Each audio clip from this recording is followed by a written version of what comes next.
Thank you. Good morning, everybody. We will start as soon as President Cross finds his seat.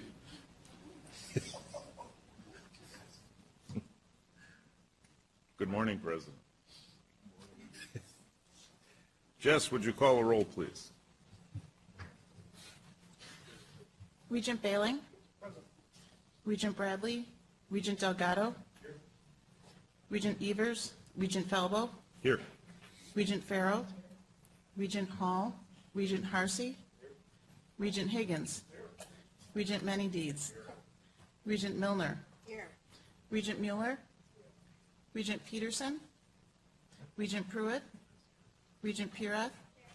Regent Vasquez. Here. Regent Walsh. Regent Whitburn. Here. We have a quorum. Thank you.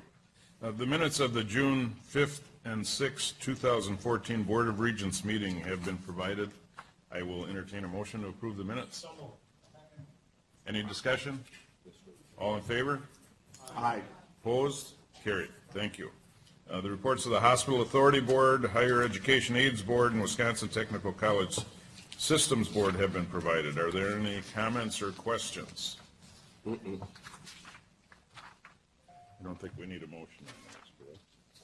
Okay, thank you. I'd like to start off my report by telling you a little bit about a recent trip to Washington, D.C. In mid-June, President Cross, Associate Vice President Chris Andrews, and I crisscrossed Capitol Hill to meet with Wisconsin's congressional delegation. I think we met with all of them. Even one tried to avoid us, but we caught him. We caught him somewhere. We had the privilege of meeting with Chairman Ryan in his Capitol Hideaway and with Senator Baldwin in hers. There's these tiny little rooms everywhere in the Capitol that they have impromptu meetings. So it was kind of interesting. I'd never seen those before. And we had the ultimate privilege of meeting with Congressman Petri for what might be the last time to say thanks for his consistent commitment to higher education and what's best for students and to Wisconsin. There may be a counterpoint. In a nutshell, our meetings were very productive. Our delegation asked questions about access, affordability, and student debt in particular. They asked questions about Title IX and how our institutions prevent and respond to sexual misconduct on campuses, and they asked questions about the UW Flexible Option Program, a program that found unanimous support from our delegation.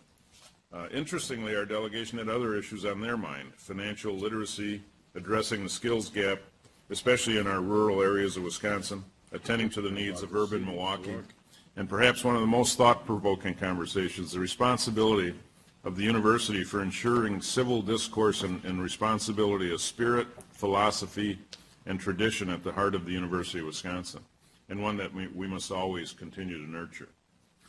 The week following our meetings, the U.S. House considered and passed several bills of specific interest to the UW system. One in particular was the passage of H.R. 3137, the Advancing Competency-Based Education Demonstration Project Act. The act would allow the Department of Education to create demonstration programs to use to plan, implement, and determine the effectiveness of competency-based education programs. Speaking on the House floor, U.S. Congressman Mark Pocan highlighted the importance of the competency-based education and the UW Flexible Option Program in particular. In urging his colleagues to support the bill, Congressman Pocan went on to say, and I quote, "I'm proud that UW has been a leader in this field and believe the UW's successes in this area can be replicated across the country. These types of programs could ultimately save many adult learners both time and money," end quote. So what did we learn? It was reiterated that we have a delegation in Washington committed to championing the University of Wisconsin. They are valuable partners on behalf of what we do and where we're going. At this time, I'd like to provide a brief update on chancellor searches we have ongoing. First, here at Oshkosh, the Search and Screen Committee has been hard at work, and it is expected that a group of finalists will be announced sometime in early September, with on-campus interviews to take place later in that month. If things proceed as projected, the recommended new UW-Oshkosh Chancellor designate should be brought before this board for its vote by the end of September. The chancellorship of UW colleges and UW Extension will follow close on the heels, with finalists tentatively scheduled to be announced in early October, following a similar timeline as the Oshkosh search In-person interviews will then take place later in October, with the board expected to bring the matter to a vote by the end of that month. UW-Milwaukee chancellor search is much earlier in the process at this time, but it is expected that a new chancellor could be named by mid-December. And so I appreciate your flexibility in the past when we have had finalists and we called the board together for the necessary votes, and we will be doing that again between now and the end of December. Also, the search for the new Vice President of Finance is also moving along. We anticipate to have a second round of finalist interviews by the end of September, and we'll keep you posted on that. Now we will hear a report from President Cross. Thank you, President Felwell.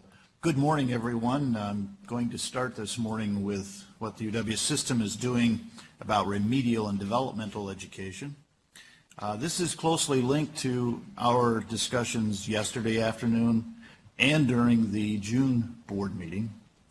We must reduce the demand for remedial education, and we must improve the success of students who need it. Those are our two principal goals. It is that simple. To that end, I'm announcing today two new goals for the UW system related to remedial/developmental education. Goal number one, the UW system is establishing an ambitious but doable new math remediation target. Currently, 21% of all entering freshmen require remedial math, 21%. That's below the national average, but we can do better. Wisconsin needs all of our students to succeed if we're to accelerate the growth of this economy. We need them creating businesses, building our communities, and improving the quality of life. In 5 years, by the fall of 2019, I want to reduce that 21% number by 7% down to 14%. Currently, 21% need that. In 5 years, we want to reduce that to 14%. A reduction of 1/3 of the students coming to the university who need remedial/developmental education in math focus. Well, I can hear some of you say, and I will say that to myself, so you're not alone, that isn't our responsibility. That's K-12's responsibility. It more properly belongs with them. Why should the university get involved in this? Well, my answer is that we haven't always been clear about what's expected, and making sure that we all understand what college readiness really means. We need to be better partners in making sure that's clearly defined. It's in all of our best interest to work together to make this happen. We need to fully commit to this and own the problem as well. It's not just our K-12 colleagues' issues, it's also ours. Since many of the students needing remedial/developmental education are non-traditional students, they make up an increasing number of students who need these courses. It is important that we create more targeted diagnostic tools and find ways to help students take only what they need. In a few moments, Senior Vice President David Ward will lead a discussion about this topic, and we'll hear about some regional collaborations that we intend to engage in with our K-12 partners. The time for splitting hairs about whose responsibility this might be is over. We need to get this done. In fact, the UW must get it done. So goal number two, we need to have greater success with the students who do need remedial math. Currently, 66% of students requiring remedial math completed in their first year of college. Our new goal is that in 5 years, 76% of students requiring remedial math will complete it in their first year of college, increasing that from 66 to 76%. That's a 15% improvement. Why is that important? There's a very strong correlation between completing remedial math work in the first year of college and improved second-year retention rates and graduation rates. To recap, not only do we need to do a better job of reducing the demand for remedial math, we also need to increase the success rate of students actually taking those courses. These are action steps. We are not just studying this problem, we're acting on it. A number of recommendations have been made regarding this since 1977. The reports are numerous. We are also continuing to test, measure, and implement the most successful strategies available. As part of David Ward's presentation, we'll be hearing from 4 UW institutions, La Crosse, Parkside, Milwaukee, and the colleges, and what they're doing to tackle remedial education. Some of the challenges they face and their approaches, well, they're not the same, but they shouldn't be, because their needs aren't necessarily the same. Each brings valuable insights and data to the topic that we can all benefit from. That's another example of the value of being part of a system. The bottom line is we must be successful. We literally cannot afford to fail. With that, I'd like to turn this over to Senior Vice President David Ward for a remedial discussion. Good morning. So those of you that were here yesterday for the Education Committee have seen this flow diagram before, and it's our approach to creating an action strategy and plan to address remedial education. Primarily, we're addressing mathematics and English. President Cross has already given you the statistics for mathematics and English. It's about 8 or 9%. So in this diagram, what I'd ask you to take a look at is the bottom box. Those are really our goals. What are we trying to accomplish here? Reduce demand for remedial education for students who are coming in no matter who they are. Increase student success if they are in remedial. Reduce time to degree, reduce costs. And the last one's very important. We pretty much know now that there are multiple audiences, and we think that we need multiple approaches to those audiences. So, what are we doing about that? I talk about the old model and the new model. And the old model is that typically what happens to a student is they meet all the requirements for admission. They come to the campus and they get a test. In fact, my grandson just is entering UWM and took the English placement test and he passed. So he's going to be in the credit-bearing English course. But the students really don't know they're going to be getting a test. They get there, and here we're going to give you a test, and then they're under the old model. I always use my hands. It's part of my style. Under the old model, they fall on one side of the hand or the other. They either pass it and they're in a credit-bearing course, or they don't. In the old model, we put them into a non-credit course. Various numbers, 095, 099, and they have to complete that before they can get into the credit-bearing course. The new model, I think, is to look at these tests and the scores on them with a little better granularity to them. There are a lot of students that are very close to passing. So do they really need to spend a semester? Probably not. And some of what you're going to see this morning is quicker, less costly ways to address the issue of remedial education. The other thing you'll see is ways to improve the success of students who do take remedial instruction. So I'm going to move on to the presentations, ask you to hold your questions to the end. I'll come back and see if you have any questions. So the presentations in this order are as follows. Natalie Solverson will be presenting for UW-La Crosse. She's the Director of Research there. Followed by Gary Wood from UW-Parkside. He's the Associate Provost.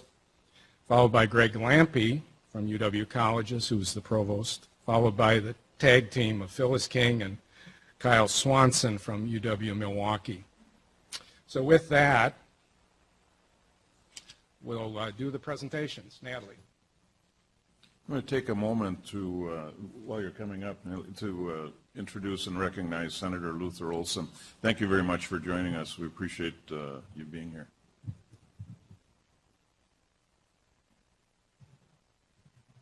Good morning. As Dave mentioned, my name is Natalie Solverson. I'm the Director of Institutional Research at UW-La Crosse, and I've had the privilege of being involved with our Fast Track and College Readiness Math MOOC programs. If you have heard out in the news that the term MOOC stands for Massive Open Online Course, just to give a little more context on our presentation. So when we started our project, the Fast Track program, it had a very straightforward goal: help our students get into credit-bearing mathematics earlier in their college career. The benefits to both UW system and the students are numerous, which you've heard about already today and yesterday. From the student's viewpoint, they can shorten their time to degree and reduce their overall cost of degree. From the institutional and the UW system standpoint, we can help improve our retention rates, reduce remedial course enrollments, and help keep our incoming students engaged over the summer months. In the Fast Track program, students who place just below credit-bearing math are provided the opportunity to refine their skills over the summer and retake the Wisconsin Regional Placement Test prior to the start of fall semester. This is thanks to a UW System Growth Agenda grant, and UW-La Crosse has now been able to offer this proven program to 3 groups of students entering our campuses. Along the way, we found success with a little endeavor called the College Readiness Math MOOC, which grew from the materials in Fast Track, some great collaborations with colleagues at UW System, as well as a little help from the Bill and Melinda Gates Foundation. And this has allowed us to expand the base materials of Fast Track to students around the world. What this demonstrated is that online learning for students with the need for remediation in math can be successful. It also sparked more ideas for collaboration to reduce the number of students needing remediation before they are at the point of entering college. At this juncture, we really envision 2 specific points in time where the Fast Track materials can help our students be placed into credit-bearing mathematics courses. Recognizing the diversity in life experience learners within the UW system bring when they enter our classrooms. Opening the materials in the Math MOOC to students in secondary schools and those preparing to complete the Wisconsin Regional Placement Test can help strengthen their skills and help them achieve more success with initial placement into college mathematics. The mathematics topics included in the College Readiness Math MOOC align to standards of the Early Math Placement Tool, which is directed by the UW Center for Placement Testing. The open nature of a MOOC allows students, whether entering college or returning to a college classroom after some time away, to participate from anywhere. For those students who are already admitted to a UW system institution and preparing to enter coursework, which is still traditionally in the fall semester, the summer can be a time to review and prepare. The UWL Fast Track program brings these students together, first online to strengthen their math skills and build their social network, and then they come to campus, which helps them adjust to their new campus and their home away from home. For both the Fast Track and the MOOC program, students enrolled as math education majors are provided the opportunity to refine their skills by participating as online tutors, and they facilitate review sessions for students. So these additional experiences will help them as they begin teaching in their own classrooms. Several collaborative efforts have already happened around the Fast Track and the MOOC. 4 campuses are running versions of Fast Track this summer, preparing their students also to retake the placement test prior to the start of school. Additional opportunities for partnerships continue to be discussed, including a formal linkage to the early math placement tool. In addition, the materials in the College Readiness Math MOOC are aligned to ACT standards, which can support teachers and students as Wisconsin moves to statewide testing utilizing the ACT. Finally, as we observed in reviewing the first iteration of the College Readiness Math MOOC, teachers at the high school level are actually embedding this material into their classrooms through flipped and blended models of instruction. So now you're asking, well, did the Fast Track program meet its goals? Of the original group of students who entered Fast Track after initially placing into remedial math, 37 of those 38 students placed into credit-bearing mathematics for their first semester of college after completing the program. We were able to reduce remedial course enrollment on our campus, eliminating one entire section the first year, and those numbers are growing. The students at UW-La Crosse who did not place into credit-bearing mathematics and did not complete Fast Track posted an 84% retention rate for their first to second year. But the students in the Fast Track program had a retention rate of 87%, which was identical to the retention rate in the overall cohort. By these measures, the program not only helps students enroll in credit-bearing mathematics sooner, it also helps at-risk students succeed. We continue to follow the progress of our Fast Track students, and we look forward to continuing this important effort.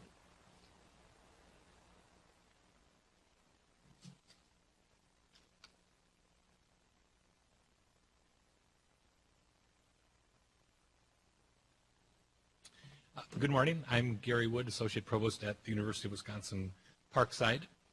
And I'd like to talk briefly about two initiatives that we've been working on at UW Parkside, one related to developmental math courses, one related to developmental writing courses. The math project has been going on for a couple of years now, so I have some results to report. The writing project is just beginning, so I have a plan to report for that project. You have a handout in front of you. It's not a reproduction of the slides, so please don't try to look at this at the same time as the slides, but this is something you can look at later. It contains some more data that's not included in the slides. Just a little bit of background. The credit-bearing math course that all UW Parkside students need to pass is called Math 111. That's our college algebra class. Many students place into a developmental course that we call O15. So we have two things going on to help with the students who place into O15. First of all, we do have a Fast Track program that we just implemented this summer. So students who are, as Natalie said, close to placing into the Math 111 course are given an opportunity to do some extra work during the summer and then take the exam that would place them into the credit-bearing course. We just implemented that this last summer, so we don't have any results to show from that yet. What we do have results to show is the project related to the reform of the academic skills course, of the developmental course. So we have reformed that course in the following ways. First of all, we converted it from a traditional format where the student passing on to the next course was dependent on an overall grade. We've taken the course and converted it to a proficiency-based assessment format, and so the course is divided up into several different modules. The students must pass each module at about an 85% proficiency level before they can pass on to the next content module. For students who do not pass one of the content modules, they're provided with extra instruction in the form of extra time during the week for the assistance that they need to move on. The data we have,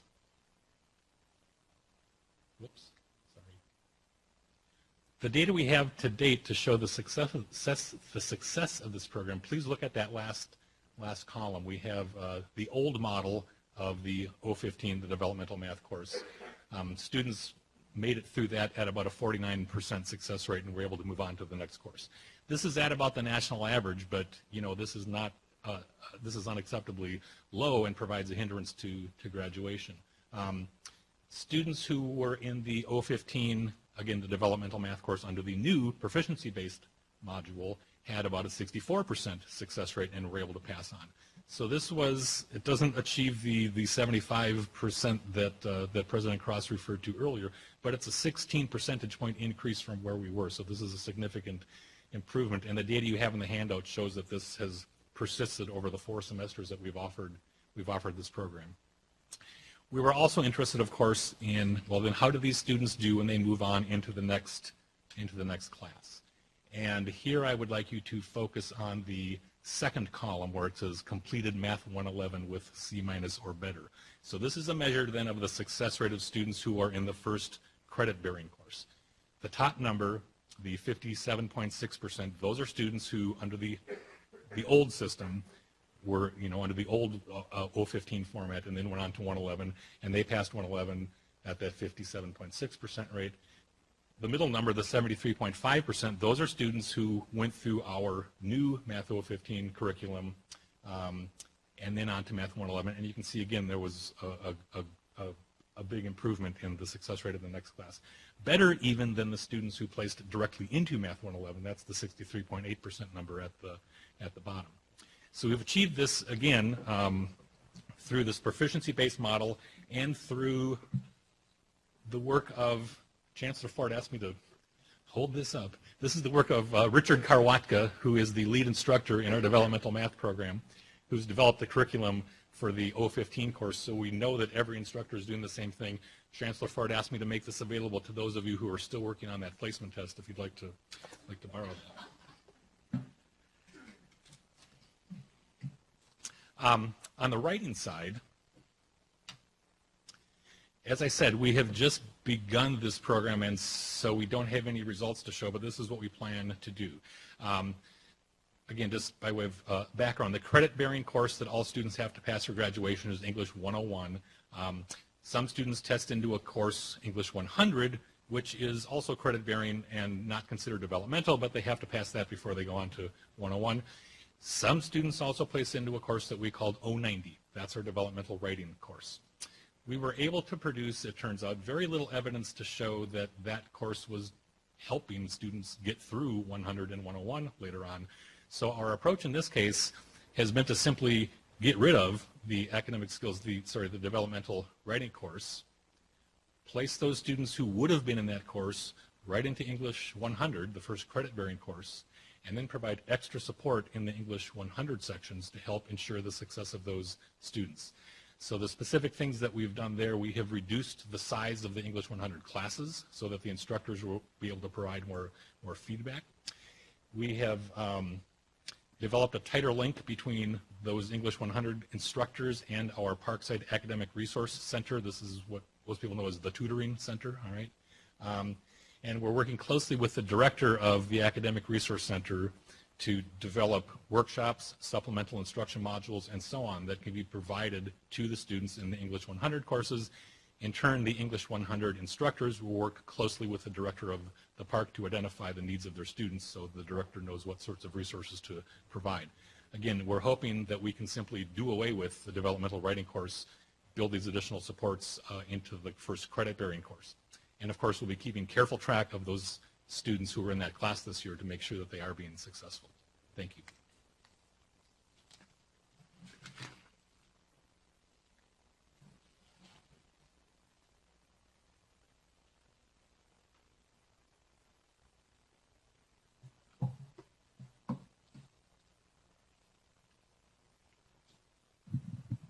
Good morning.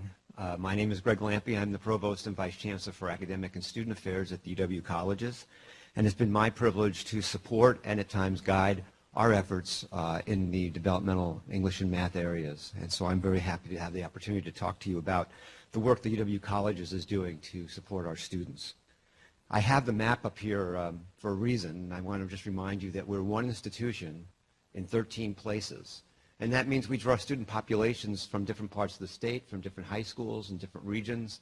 They come to us with all kinds of different kinds of skill sets and knowledge base, and sometimes we lose track of that. So the data I'm going to provide you with today really is UW colleges wide data, and that varies again from campus to campus, just as it would within a system. And because we have a dispersed campus environment, we also have departments that are dispersed over 13 places as well, and that's also important to keep in mind. We have single departments, but our colleagues are spread out across all 13 campuses. And again, one other reminder before we begin, that the mission of the colleges is to provide access to students across the state, and we provide opportunities for students who might not necessarily get into college any other place. And so our student population is pretty different from other places in the system. And finally, because we have 13 campuses, we can experiment and innovate in 13 places at the same time, which is what's happening over our state right now. And so I'll be providing you with some of the overall kinds of things we're doing. But a lot of these things I'm going to be talking about are very much campus specific and being measured very locally. So again, I wanted to just preface my information with that. So with that, I'd like to start with some demographics. And I'm going to focus on both English and math this morning. But I think the data is interesting to look at because it gives you the kind of breadth of work that we're doing. First, in terms of the number of sections, we offer, as you can see, 66 sections in the fall and spring terms. We offer a total of 66 sections in English, 131 in math. You'll see our total enrollments in those courses, in those areas, and you'll notice that the math enrollments are twice as large as our English enrollments, and there's a greater need in the colleges for math than in English. You'll also notice that over the past 3 years, and I should mention this, it's not on the slide, but in the past 3 years, we've seen an overall decrease in math need, and we've seen an overall increase in the need for developmental English. We've also, you'll see in the slide here that the percent of adults we serve, and we have 31% of our students, our returning adult students, that's 22 years and older. You'll see that we serve 17% of the English population is in the adult population, 31% in math. And you'll also notice that our underrepresented minorities, 26% of the total population we're serving are underrepresented minorities in English, and in math, 20%. Just to put that in perspective, our overall enrollments in terms of our underrepresented minorities students is at 9%. So you can see that underrepresented minorities are really overrepresented in our work. And our adult population, as I said, is at 31%. You can see that English is well below that. But in math, not surprisingly, these students returning to us after being out of college, it matches our overall percent of the people we serve that are adults. And then finally, the percent of new freshmen enrolled, new freshmen defined as first-year college students, first time in college, first semester, first term. You'll see that 21% of our students come to us needing English remediation, and again, 31% in math. That's, again, if you remember what the average is, 21% is the average, right, across the United States. So we're right within the average for English, but 10% above the average in math. So let's take a look at the how this shapes out in terms of our pipeline, which is literally represented here as a pipeline.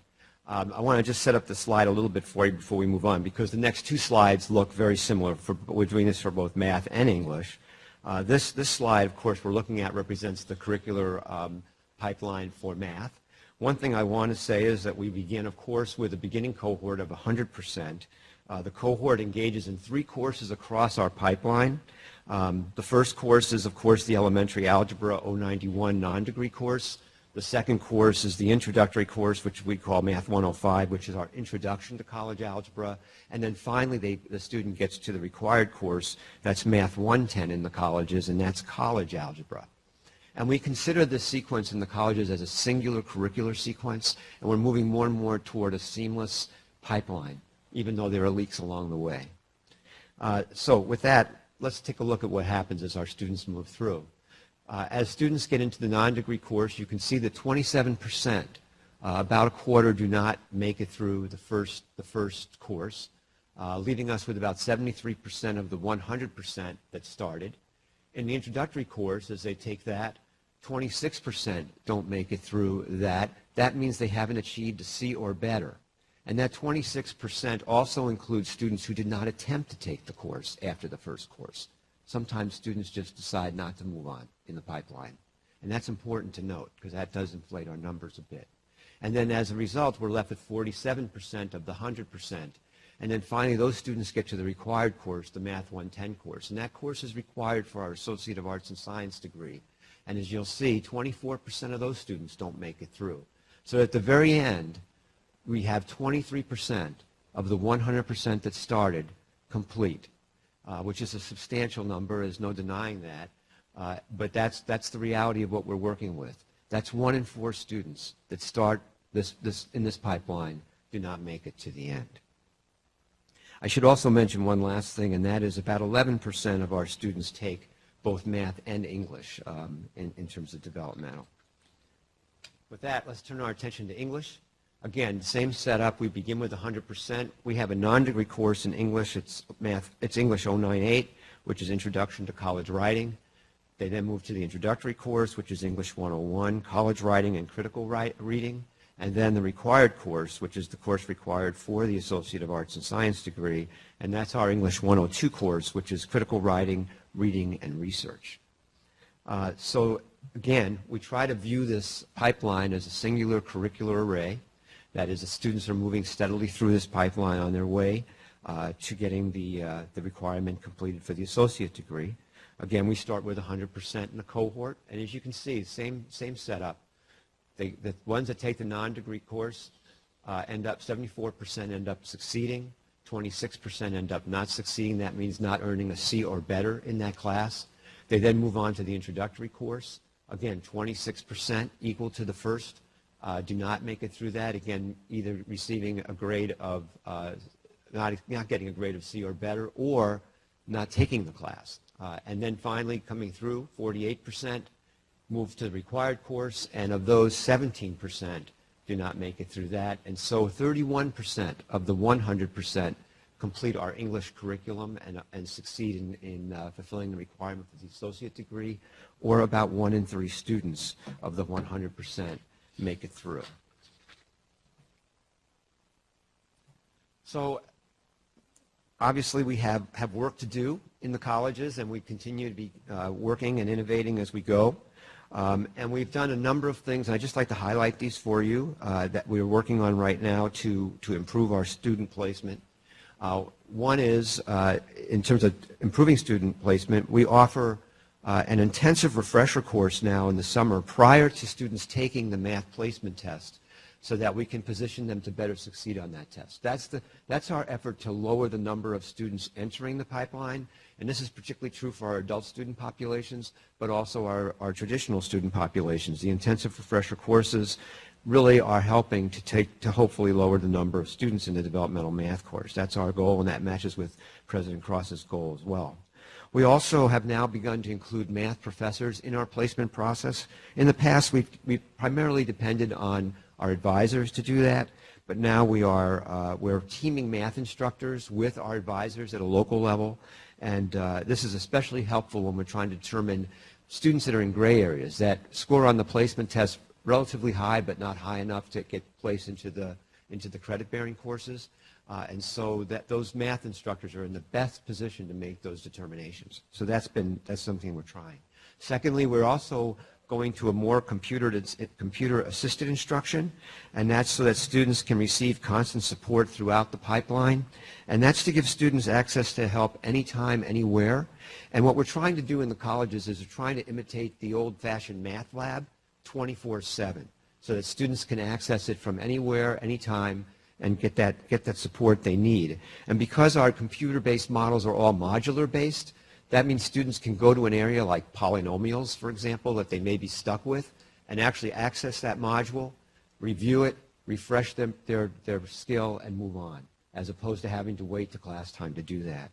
And so that provides them an option for being stuck, which in the past they'd have to wait to come to class. And then finally, we're putting in place a number of curricular innovations with modular instruction support, which is what I talked about, and trying to really help students navigate the pipeline in a much faster way, depending on their own abilities and their own motivation, and with lots of support along the way. And of course, students who work hard, if they get through those modules, can progress through that pipeline in a much faster fashion, and they can also get to the next course sooner. And we know that students that are getting from one place to another, from one course to another, from one module to another, build confidence, and also lessen time through the pipeline. And that's something we're really, really committed to. And then finally, on the curricular innovation side, the flipped classrooms. We've gone to a flipped classroom format where in class the instructor is present, and in class students work on problems together A lot of board work is required, and out of class, they're looking at lectures, they're working through the modules and so on. So in class is really spent on problem solving. In terms of English, we also are taking a number of steps to improve our English outcomes. First of all, we're using multiple measures to place our students. Yesterday we talked a little bit about ACT and how that's used, but we've gone well beyond the ACT and even the Wisconsin placement test. We use high school grades now in determining where a student should be, and that is we look at the history of what those students have taken in terms of English and their coursework to see where we might place them. And we use a writing sample as well. And the writing sample is really telling. It's also high maintenance, high labor, because you have to have English instructors looking at those. But our campuses have really gone to that model as well. We've also gone to a more proactive course registration advising. We're taking that step to ensure students enroll in the courses that they can succeed in.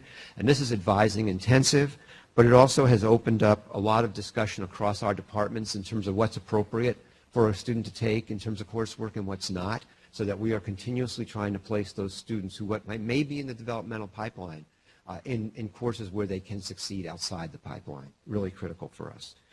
And then finally, in terms of curricular innovation, one of the biggest things we've done is we've attached supplemental instruction in a very intentional way to our courses. And so we now have a tutoring course that can be linked to any course in the pipeline, so students can take both concurrently, and so that they get support all the way through the pipeline, and that ensures higher success and higher retention. The other thing I just wanted to highlight for you, and certainly UW-Milwaukee will talk more about this, but I want to talk to you about a very exciting pilot that the colleges has been engaged in the last year or so, actually 2 years. In fall 2013, we launched a pilot at the UW-Milwaukee campus where 2 of our faculty teamed with faculty at UW-Milwaukee in the math department to pilot an initiative to improve UW-Milwaukee's retention rates for math. As you saw, our retention rates are pretty low, and Milwaukee was also having similar challenges. And so we collaborated with UW-Milwaukee. We put our pedagogy in place in their curriculum with some startling results. We offered 2 sections in the fall and 2 sections in the spring of what has now become Math 094. At Milwaukee, that combines the content from 2 of the developmental education courses into 1, and provides also an option for moving beyond that if students can succeed in the Math 094 class. The key features are flipped classrooms, which I've already talked a little bit about. In this case, the video lectures are delivered via YouTube, and it's outside of class. Students are also assigned pages to read out of an e-text, which is also web-based, and they can do that from home. And class time, again, is really reserved for individual problem solving and also lots of practice. There's also a new textbook. It's an e-textbook that was developed by our UW College's faculty for students at the UW-Milwaukee campus, and that contains course content and also study skills and learning issues, and also tries to work very hard at reducing student stress. And there is something called math anxiety, as we may, for those of us that had that, know, and that's very disruptive to the learning process. So that's something else that's dealt with in the e-textbook. It also teaches math through applying math concepts to what our instructors characterize as daily life, and it includes a workbook also that contains exercises and problems that relate to the classroom. And finally, part of that new textbook is also a teacher's manual, which also helps facilitate teacher training at UW-Milwaukee, and the colleges will be using this as well.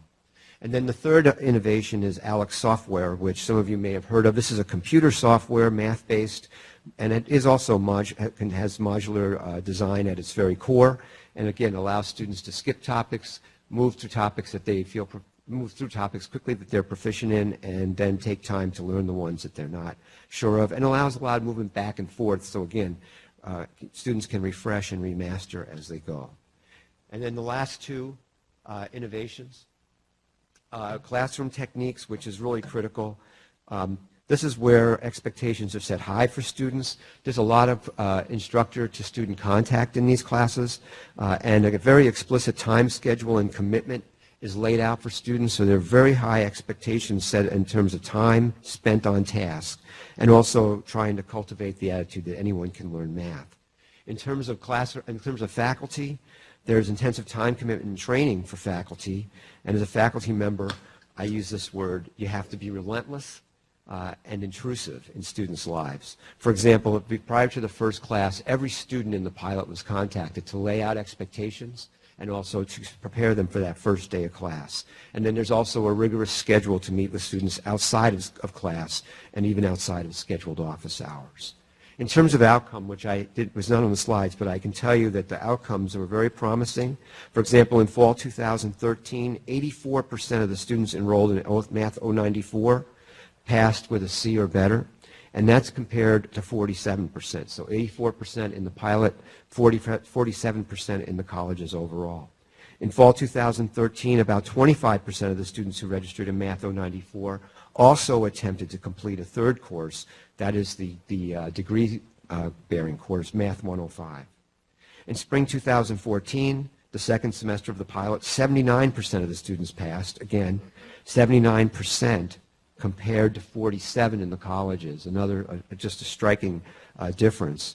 And then in spring, 37% of the students who registered for Math 094 also attempted to complete the third course, all in one semester. So the pipeline now is shrunk from a 3-semester sequence, possibly, to a single semester, moving students more quickly through the pipeline and getting them to degree-bearing courses.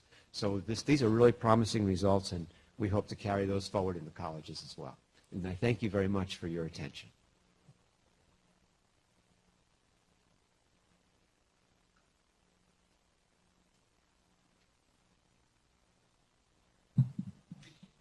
Good morning. I'm Phyllis King, Associate Vice Chancellor at the University of Wisconsin-Milwaukee, and UW-Milwaukee is fully committed to the success of all of our students, and so I really echo the sentiments and the goals that have been expressed by University of Wisconsin-La Crosse and University of Wisconsin-Parkside and the colleges. We do look to accelerate students' programming, increase the retention rates and graduation rates of all of our students, and reduce the costs of, to students for this. So we at University of Wisconsin-Milwaukee do have the largest number of students who do place into remedial education, with greater than half of our incoming freshman course, which is over 3,000 students that do place in remedial education.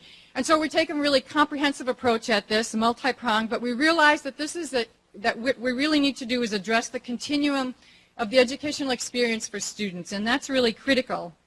So that means starting with K through 12 system. And really messaging them early and often. And so we do talk to the high schoolers about take that early math placement test in the junior year. If they do place and are determined to be not college ready, they still have the senior year. So that's one thing that we are consistent and relentless on. Secondly, if they do come in and still place it in remedial education, is we have our summer bridge programs. We still have that ramp-up period prior to fall. They can retake the placement test and place into a credit-bearing course. We have offered for the first time this last year three different ways to go through the summer bridge process, and that is really dependent upon meeting the individual learning styles and lifestyles of our students. So face-to-face, online, and then also the fast-track MOOC that La Crosse had developed has been very effective for our students. We are enforcing the 30-credit policy that the Board of Regents had previously approved, and that being really concertedly this fall, looking at no students can go on with their coursework if they do not complete their remedial education courses in their first 30 credits. And so how we will do that is through intrusive advising, messaging. It will be on in their program of studies that they cannot and they do need to complete this. We are moving up. We have a different cutoff scores. We'll talk about that, but really moving students up that are very close to the cutoff into credit-bearing courses. Implementing the early warning system, and then perhaps the biggest movement of all is our curriculum reform, that we've borrowed some of the best practices and are implementing those in remedial education across the country. And I've really invited our star here to talk about that, who is Dr. Kyle Swanson, and he is chair of our Department of Mathematical Sciences, and he'll talk about our curriculum.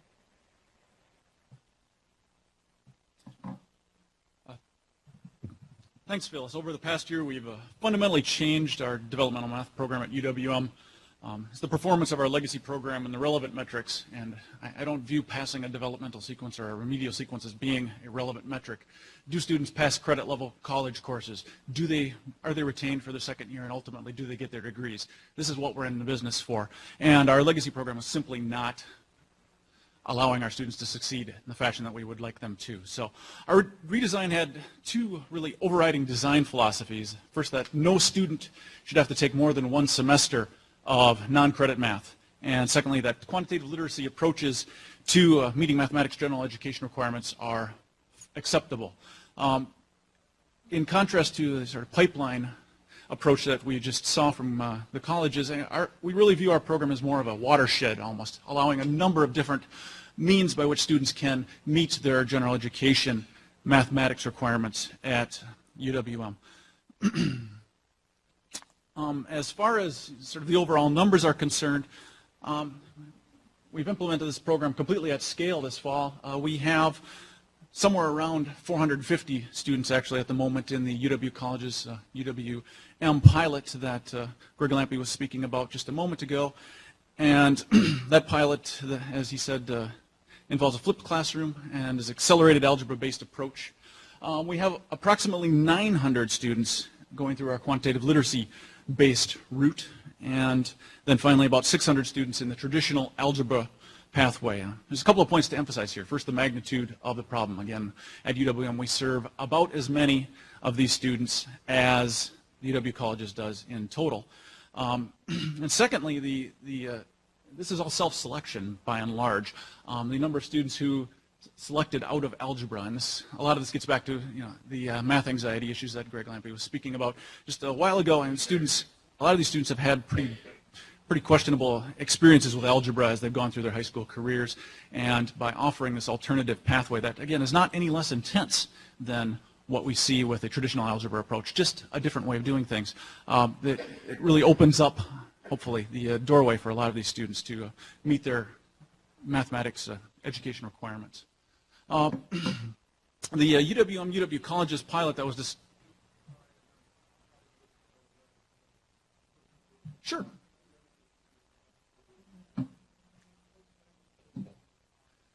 Those are just different course sequences. So Math 94 is it's the UW College's UWM pilot that was spoken about earlier. Quantitative literacy is viewing mathematics instead of conversation serving mathematics, having mathematics serve the conversation. In other words, a lot of contextual-based types of problems, building things from real-world applications rather than going in the other direction. Come on with that. Right, that's correct. Yeah, okay, thank you. You're welcome.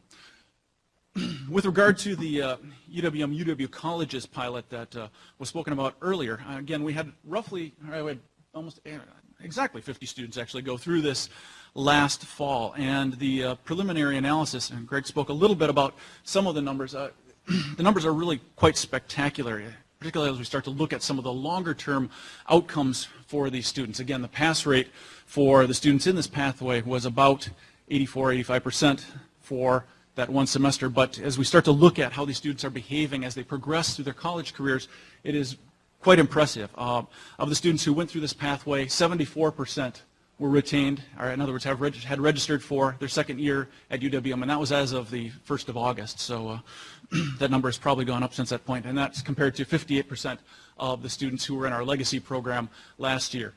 58% of these students have actually passed their college credit-bearing math course, and that's in the first year.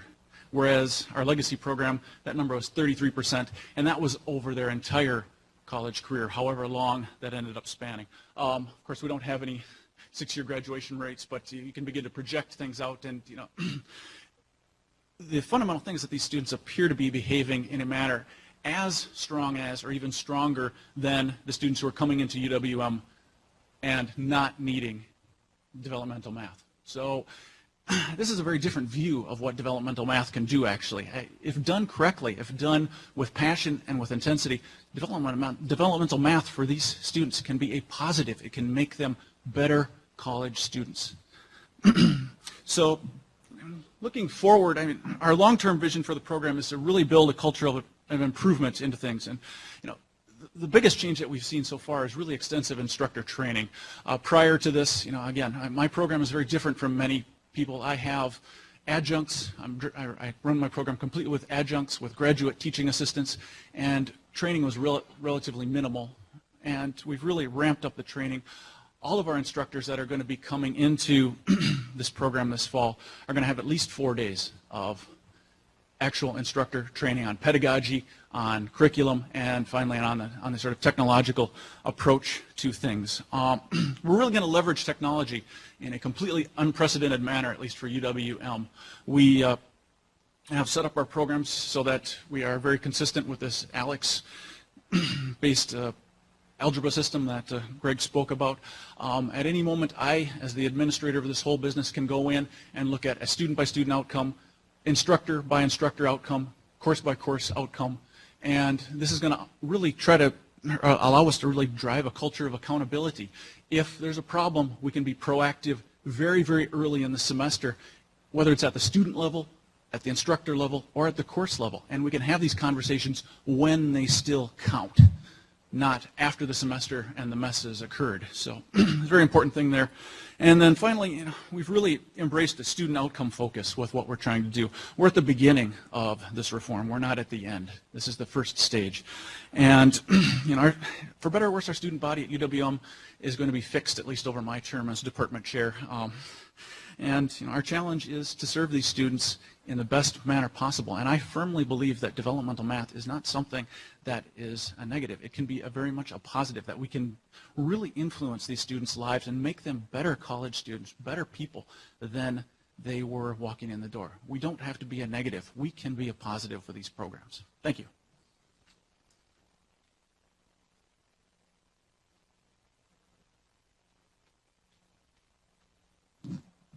Wrapping up these presentations, first I want to thank my colleagues for making the presentations and getting all the data together. They've demonstrated what's happening out on the campuses in part. There are other things happening on other campuses. I think what's most impressive is that some of these different approaches, that we're back to the old model, new model, the new models are working. The test will be to find out which new models are working and then to scale them up to get them applied across our entire system. So with that, I will open the floor to any questions. Margaret? From the colleges, the 100% cohort that you were leading into the pipe, that isn't all the students, is it? That is the students who had to go that route. There are another group of students who didn't have to go that route. Okay, thank you. I just needed that clarification. Good question. Jose?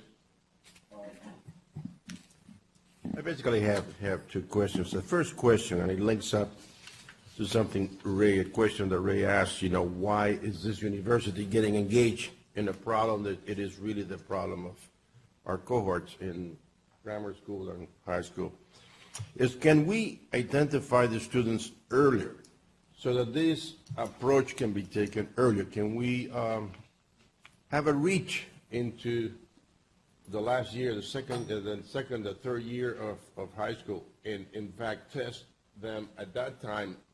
Is there any approach we can take that we can do an earlier intervention? That's number one. Number two, I'm assuming that for all these efforts, which I commend you for, because they seem to be really making a breakthrough in a bad situation, that we are using the resources of the university instructors. And my request is, if we were to do an earlier intervention, can we use the resources of the high schools? Can we in fact implement these programs in high school? And when I say, you realize that I may be asking you a weird question, we, university acting in high schools, but frankly, the problem requires that we really get out of the university, because this problem was not created in the university. And I'm really concerned that it's not solvable within the university, that it has to be solved before the university, so that's where we have to act. And, we should not try. The Wisconsin idea means we have an impact everywhere. And I think we have to have an impact earlier. But anyways, I'll stop right there. All right, so very good question. So I point to my trusty diagram over here.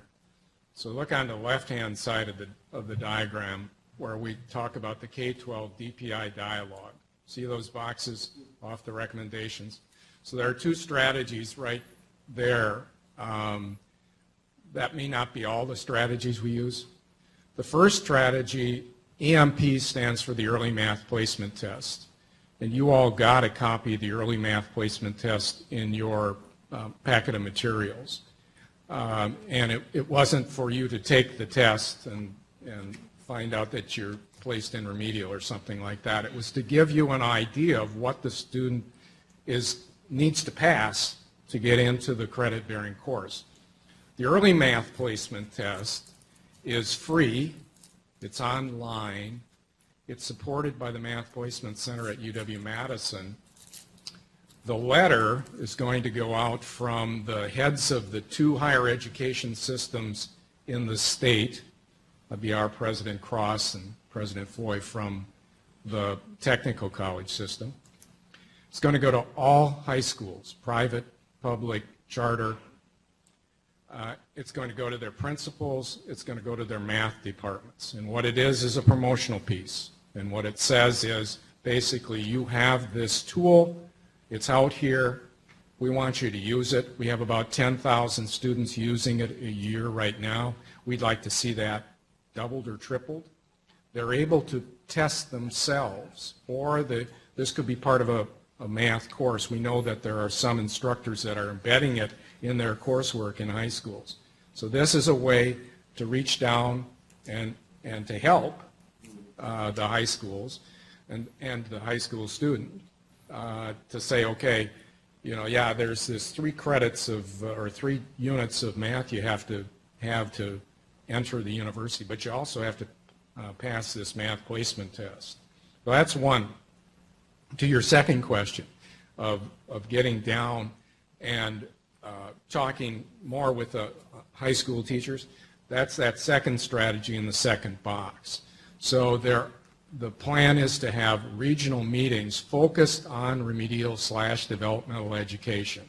The meetings take place between K-12 teachers and UW math professors. There are 2 things that we want to focus on. One will be the curriculum, the alignment of the curriculum in the high schools to the alignment of the curriculum in the university. So we want to make sure that's right. I think the second thing is really the issue, which is the course-taking sequence of students. So I've talked to a number of campuses. I've looked at high school websites, and what happened, I'll date myself here. When Sputnik went up, anybody remember when Sputnik went up? 1956. What's a Sputnik? Yeah, thanks. 56, they sent this around. And my colleague, 35% behind me over here. 58 years ago. It was a satellite, David. Anyway, when that went up, we had instant reaction throughout the educational spectrum. And it reached down into the high schools, into the junior highs, and I was in junior high school at the time. Instantly, we had accelerated math. And what happened is we offered more courses, and we started to push the course sequence down. So instead of taking algebra as a 9th grader, you took it as an 8th grader. Well, if you follow that pattern, what happens is you get students taking algebra in the 8th grade, geometry in the 9th grade, advanced algebra in the 10th grade. Now, they've met the 3 units of math. They could stop right there. Some will then take trig, and some will then go on to calculus. But that pause, that okay, gee, I stopped taking math as a junior, and I didn't take a math course as a senior, then I went to the university and took the math placement test. Now, the reason to put the math placement test in your packet was to demonstrate you got to know how to calculate the area of a triangle. I could turn to the president, who is proud to recite the formula every time.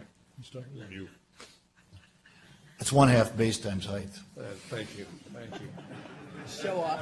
I got He's it my wrong. straight man. So you've got to know that specific thing in order to score well. So if you've had an interruption in the math taking sequence, you forget these things. And so the idea is to get into that dialogue with the K-12 schools and say, it's not only a curriculum, which is what I think the focus has been, it's also the sequencing so that you've got your skills just before you're entering. So that's my answer to your question. Jose? Following in my colleague's, Jose Delgado's method, I'll ask also 2 questions. The first one is, what is the cost to the students that are enrolled in all of these different courses?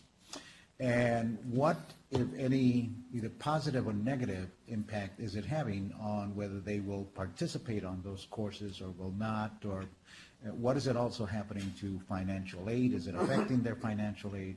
I guess I'm curious as to, and I think there has been some reference to that, but maybe it could be a reminder, David, to us as to, I'm assuming that a lot of this is not free to the students. And so who's paying that, and how is that affecting, in particular, the students themselves? The second question that I have is there a need, and if there is it happening, that there is discussion with our own schools of education and teacher preparation programs that we have in the system, and talking within the system of what is happening here and how, as they go about preparing future teachers, they're cognizant of what's happening here and what, if any, role or what changes or anything could be happening through our own schools of education. Or are these 2 silos that are happily moving along, the schools of education doing their thing, and our own faculty and other staff having to deal with all this remediation work, and never the twain shall meet? Sure. Well, let me address the first one, which I'm a little more sure of, which is the cost of remedial. The Regent policy establishes that remedial education is on a fee recovery basis, so the students must pay 100% of the cost of remediation. So it's a cost to them, and it does figure into their credit load and their financial aid. The second question about the relationship to the schools of education had not occurred to me, frankly, but it might be something that we could add another box up here on dialogue about future teachers in K-12.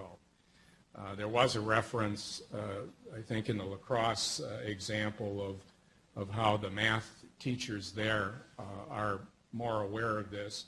I don't know if that's a standard practice or not, but something to look into. Yes, Jerry. Greg indicated 31% of incoming students in the colleges require math remediation. UWM over 50%.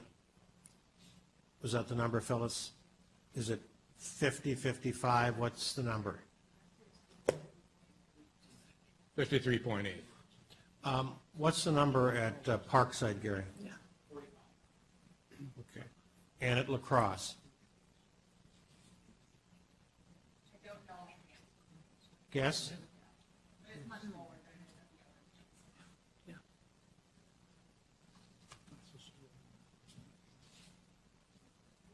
What about the correlation to admission standards?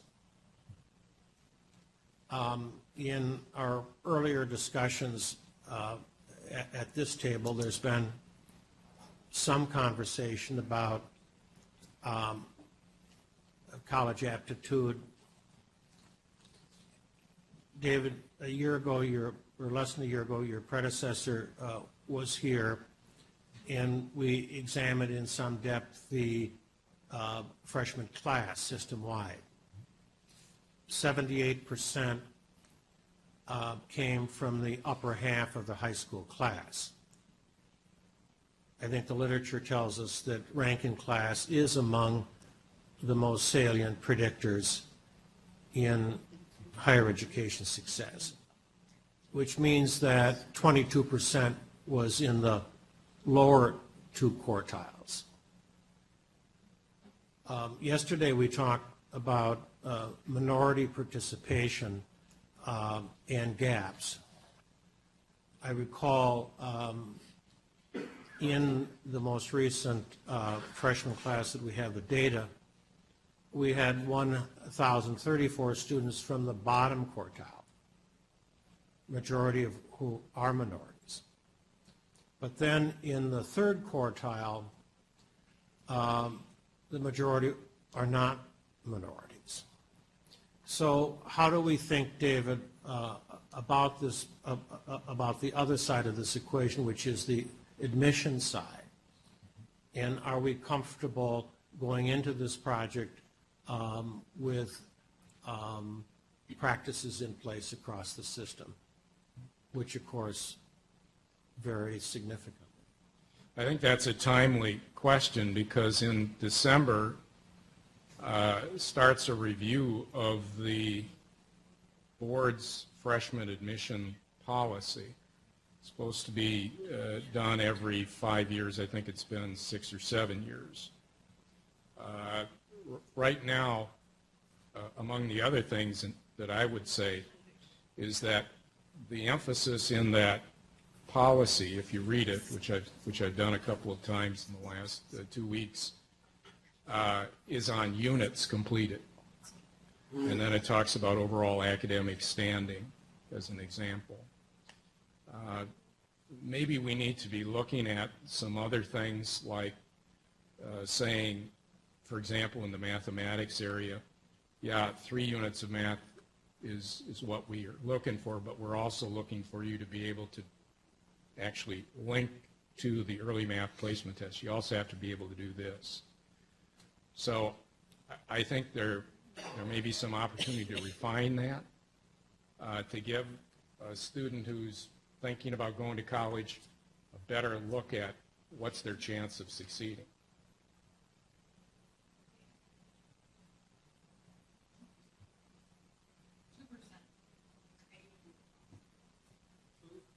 Two 2% need remediation. Turn it back to you, Mr. President. Regina. Yesterday, I heard a comment about one of our past senators that said a question has been asked or a comment has been made, but not by everyone. Well, sometimes things need to be echoed, and I'd like to echo my colleague Jose's comments regarding what's going on with our companion organization in K through 12. It seems as if and I do have a question too related to the reading section. It seems as if these students, if a significant percentage of the students can increase within a semester or a year what's been happening in the past 6 years. And that's something that we need in the left side of that diagram. We really need to have a rigorous discussion with our companion colleagues in the K through 12. We also need to take a serious look at our schools of education to understand whether or not the practices in place reflect what's happening with the population they are currently serving. Because we have a piece in that K through 12. We are not, we go to it providing most of the administrators, most of the curriculum directors, and almost all of the teachers that teach within this state. So we are partners in this effort. Now my question has to do with, I am very pleased with what's happening with the math, but what we have with reading and competency is even more important, because part of what happens with math is the ability to have an intervention and ensure that our K through 3rd grade students are effectively being taught to read and that reading competency is carried off in their math programs. So my question is the rigor that we're dealing with math at this point, and I applaud it, going to be also applied in the reading and writing skills? I'd have to turn to my colleagues to get an answer. Maybe Greg might step up.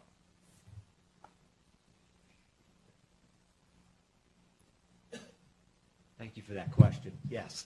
In the colleges, at least, our English English is divided into reading and writing in the developmental area. And our department has really put a lot of energy into creating rubrics for each of the sequenced courses so we create the seamlessness from course to course, and it's rigor that's at the heart of that. So we've ensured that our students can read and write and be successful in reading intensive courses like history and writing intensive courses that follow with a research orientation. So in the colleges, I can only speak for us, we've been very much committed to that.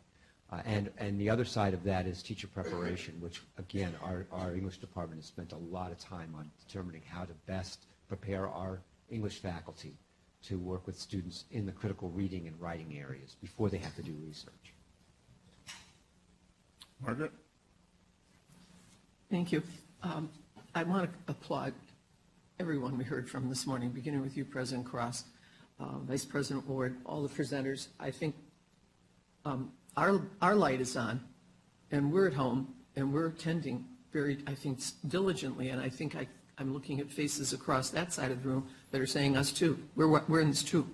I think we all have a focus on this, and I agree with what Regent Milner just said. We need our partners. This is not just we can't answer this. We're not, quite frankly, creating this situation that we're trying to solve now.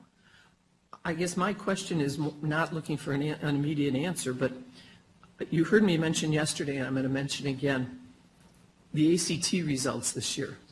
Next year, everyone is going to be taking them. This year it was 70-some% of the seniors, as I understand it. And looking at those results and then putting next to them all that we've just been focusing on about this percentage, that percentage aren't ready for our college level of math, in our admissions opinion. What do you think when you look at those ACT scores? And it's not you. If I had a room full of 426 plus, because there's a couple of high schools in every district in some cases, what do they think of the end product of their efforts? Because they're not ready for college, we're told, and yet we're second in the nation. So I think we're doing all we can, but we need help in helping, not because we just want to feel good, but because these are our kids. And if they're not making it, this state isn't going to grow, and this country is going to continue to slide down the international scale of what our people know. And it's in this room that this can be, the turnaround can begin. And so I feel so strongly about this. We hear, and I cannot applaud you enough at UWM, we hear all of this hands-on interaction with instructors, adjunct instructors, dealing with our young students. And yet what's happening in the high schools is they're all going to computers. And the teacher's wandering around the room, and the kids are having to get it from this inanimate object. And I don't like that. And you look at your course selection in high schools now, and it looks like a small college curriculum.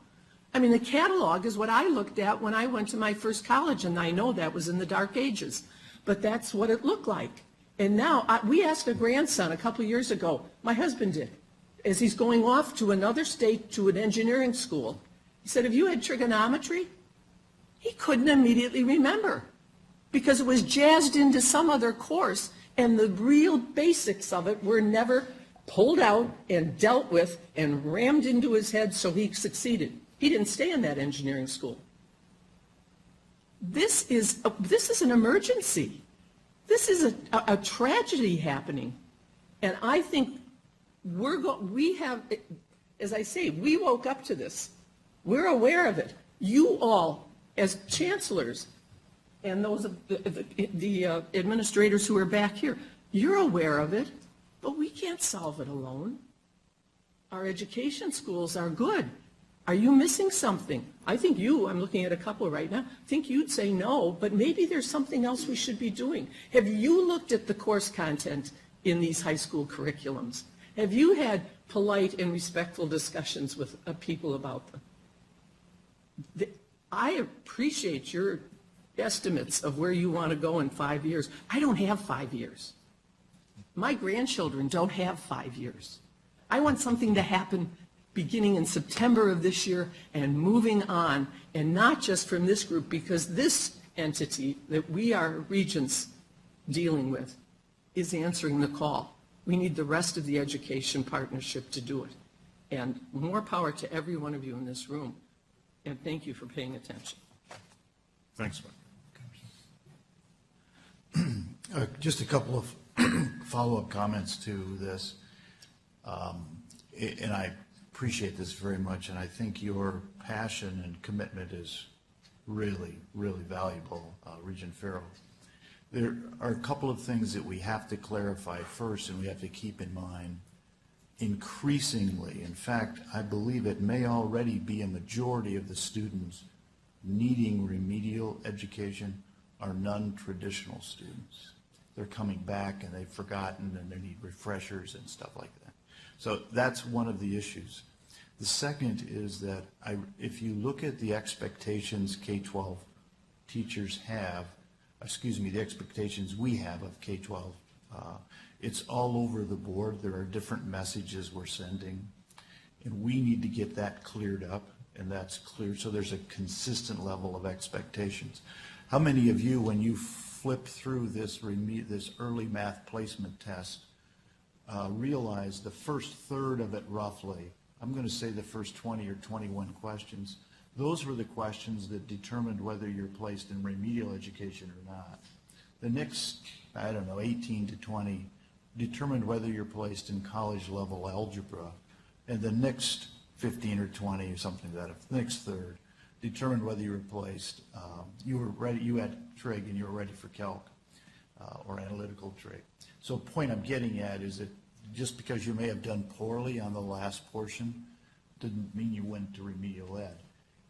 The thing that we're also trying to do now that the ACT is being required of all K-12 students is map that early placement test over to that ACT score. Now, can we do that? We don't know. We're going to have that conversation. Part of the frustration on the part of K-12 teachers is fatigue, test fatigue. That comment keeps coming up. Well, we're trying to be sympathetic to that, but if you talk to a lot of students, they'll say, had I known I could take this early math placement test, I would have.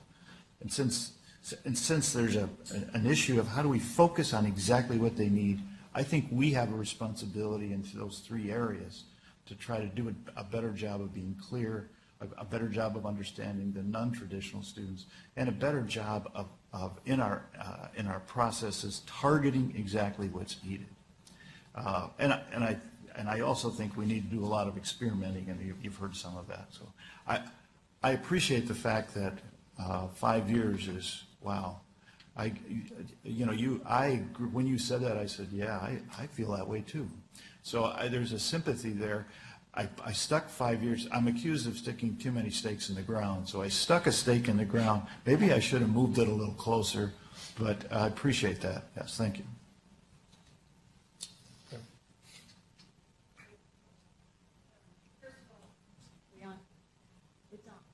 Okay. Regent Farrow and all of the regents, we really appreciate your support around these efforts, and it truly is a partnership effort. I would say that all of us here, the chancellors, provosts, and our teams at our universities are committed to helping to solve the remedial education crisis issue. And we are working very closely with our districts. And so when I came to Parkside 5 years ago, one of the first efforts that was happening is that we learned that our colleagues in K-12, particularly in our local school districts, they really didn't understand what was happening and why their students were not being successful. So I know at UW-Parkside we have been engaged in those conversations over the past several years. We just received notification about a month ago that we received a joint grant It's a Department of Public Instruction grant to improve the professional development of teachers in the middle schools, so to improve effectiveness of teaching middle school math. So UW Parkside faculty will work closely with the Burlington School District as well as the Racine Unified School District and Kenosha School District. And so we are having those conversations. This is a 3-year grant to make sure that the right pedagogy and the right curriculum is being taught in the middle schools and to enhance that effectiveness. So we are very excited about that opportunity, and I think it begins to address those issues. And so we have started, and will continue to make this a high priority. Thank you. Regent Higgins. I want to thank President Cross and our presenters today for putting together an excellent presentation and one that's responsive to the concerns I had expressed at our last Regents meeting. I also want to point out that we haven't made one connection, and that is the connection between our goals to reducing the need for remedial education and increasing the success rate of those who do require remedial education, because the direct result of that will be reducing the number of individuals who either use federal and state resources for tuition or use their own money or have to go into debt in order to get the tuition money to go to school, and then end up with the worst possible result, that is that they get no degree and they have debt to show for it. So this is really a step in a positive direction. Appreciate your putting this kind of focus on such an important area.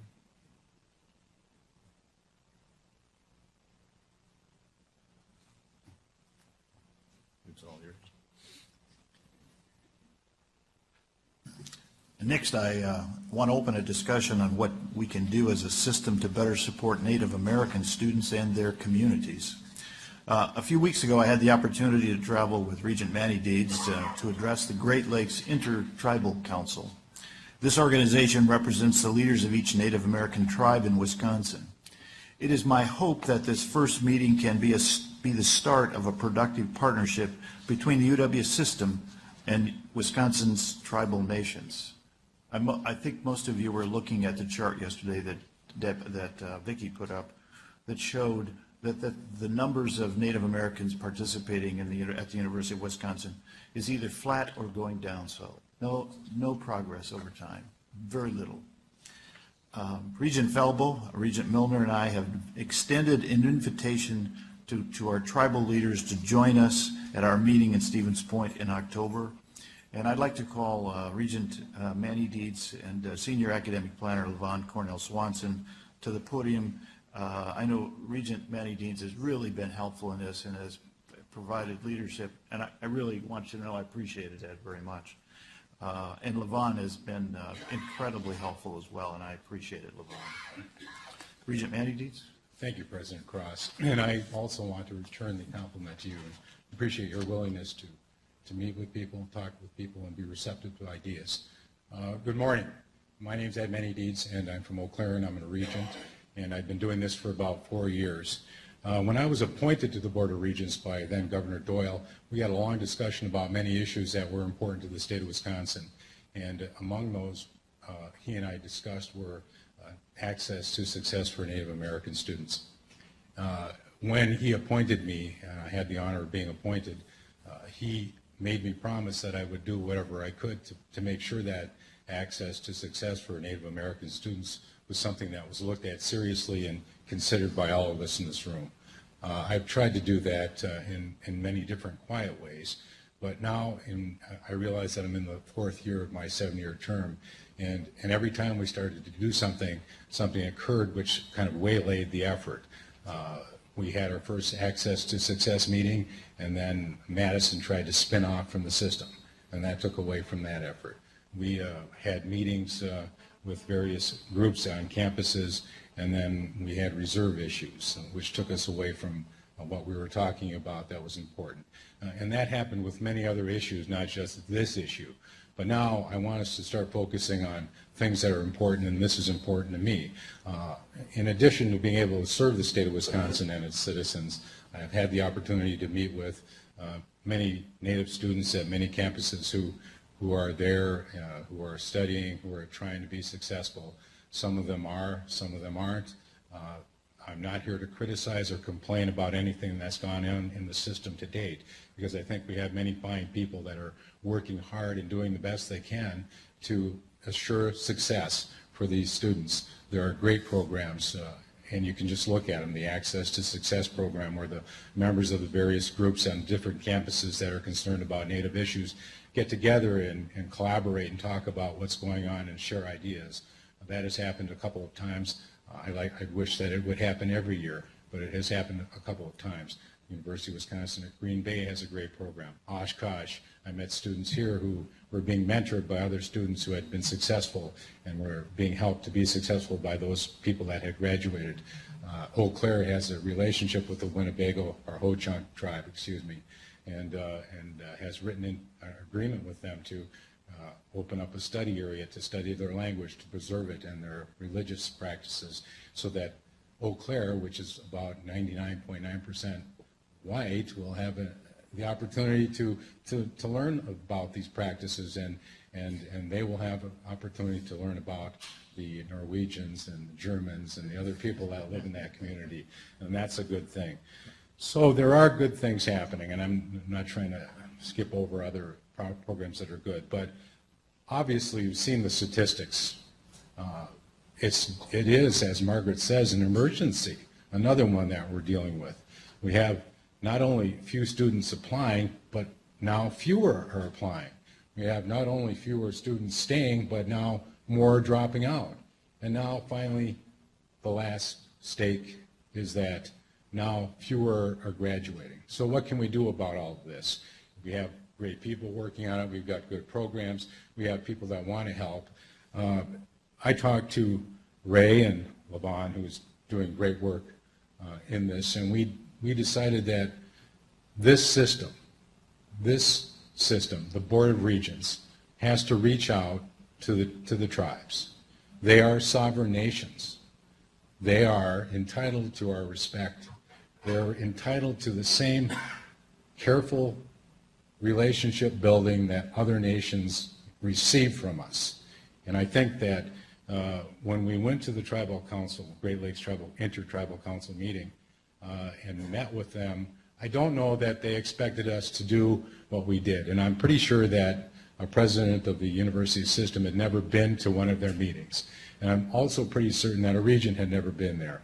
I don't think that they'd ever been invited to give us their comments on what could be done to help their students be successful. And I'm pretty sure that they didn't have a lot of time to think about it, but they gave us some comments. So we invited them to participate with us. Now, let me tell you a little bit about history, and I know you all know this, but I think it's important to say. History is things that happened to these people didn't happen that long ago. For instance, my grandfather's father was at the Little Bighorn. And when I was little, he held me and told me stories in the native language. And so standing before you is someone that was touched by someone that was at that battle. That was not that long ago. And so even though it seems like it was, it really wasn't. So these people, their histories are more recent to them, and what happened to them more recent to them than what we really want to think about. So how are they going to react to this? Since the Little Bighorn, they've been defeated, they've been placed on reservations, they've been made wards of the state, they've been put into programs, they've been told how their students are going to be educated, they've never been asked anything, they've just been directed in order to do things. So how would you react to someone coming and saying, hey, want some help? We're willing to talk to you. Let's get together and have a good relationship. You might be a little suspicious, and justifiably so. So what I'm saying is, can you please help us? Can you please do this thing which I think will help our students, Native students? Encourage Ray and give him the ability to continue to meet with and invite these tribes to come. They're all different, they're not all the same, and they're going to respond differently. Some may ignore us. Some Some may be angry. Some may wonder why it took so long. Some may come in and try to participate wholeheartedly. I don't know what they're going to do. I'm not here to speak for them. But I think whatever their response is, I think we have to keep inviting them. We have to keep showing them that we want to participate. We want them to help us help their students be successful. That's what I want us to do. It may cost some money. It may cost some time and energy, but we owe it to these people, just like we owe it to everybody else, to have a chance to be educated. And these people, they need it more than almost any other group because they don't go to college, and I don't know why. And they need this help to succeed, their people to succeed, to become great partners with this state. And they will be, because they've got some good assets, they've got some good businesses, they've got some good people that are willing to help and work with us and work with the state to get ahead. But I think the students, the young people, really need our help, and that's what I'm asking you for today. I want you to be open to this. I want you to welcome them. I want you to help me do it. And I know that all of you are good people. I know you'll do that. And I thank you for listening to me about that. Help us invite them to come. Help us keep inviting them to come. And when they come, listen to them. Listen to their ideas. And take it seriously so that these programs that we have in place and these people that are doing such good work on all of our campuses can have their assistance, the people that they're trying to educate, their assistance for their children in getting that accomplished. And I think that step will help. We've got to do something. So thank you for your time, and I'll turn it over to Levon.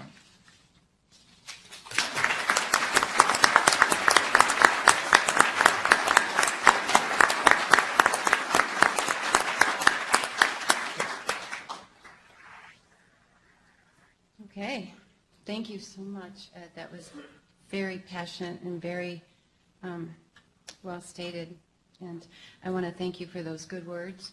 I also want to thank Ray and for inviting us to participate in this, and to Regent Falbo and Milner for your support as well, and to all of you for giving us time to address this very vital concern during a very busy agenda. In 2009, I was asked by Rebecca Martin, Senior Vice President Rebecca Martin, to attend a National Education Trust meeting for system heads. NASHED Trust is the way that we refer to that group. And there was a particular meeting designed around access to success for Native American students. And we were asked to assess how our state university systems doing in the areas of access and retention for specifically Native American students, and to work towards breaking down any barriers that they encounter. So when we came back, and it was myself and two other system colleagues, we came back and visited with Rebecca, and we decided it was really important to gather comprehensive data sets specific to Native American students, to break that information out from the categories that you commonly receive as underrepresented minority students, and to look at things like high school graduation rates, access, transfer, enrollment, retention, and graduation. The data illustrated some significant concerns, as you've heard some of yesterday, and we're going to show you a little bit more today. And recently, our Office of Policy Analysis and Research has been updating this data. At that time, we had about a 5-year snapshot. We're working towards a 10-year view of this, and you will be provided copies before our next Board of Regents meeting in October, so that you'll have more comprehensive data as well. But today, I have a couple slides to review with you to kind of provide some updated data from 2012. I didn't design a pipe like the rest of you have seen, but this represents our pipeline. So we're looking at out of 100 high school graduates. The blue represents Native American. These are also students that identify as Native American only. They do not represent Native American students that are also descendants that might be in the category of one or more race. I want to make sure that I clarify that before we go through this. And the red represents our overall student population. So when you look at out of every 100 Wisconsin high school graduates overall, 66 take the ACT, 47 apply to one of our institutions, 42 are admitted, and we enroll 32 freshmen. And of that 32, we graduate 21 students. represented in blue, and in comparison, dramatic comparison I might say, out of every 100 Native American student high school graduates, only 40 take the ACT, and of that 40, 37 apply, 31 are admitted. So once they've taken the ACT, and I'm imagining they see how well they did, then they do apply and they are admitted. But only 19 fully enroll in the UW system as new freshmen, and only 8 graduate from the UW system. So at this time, I'm going to look at enrollment figures first, and then we'll return to retention, which is also a serious concern.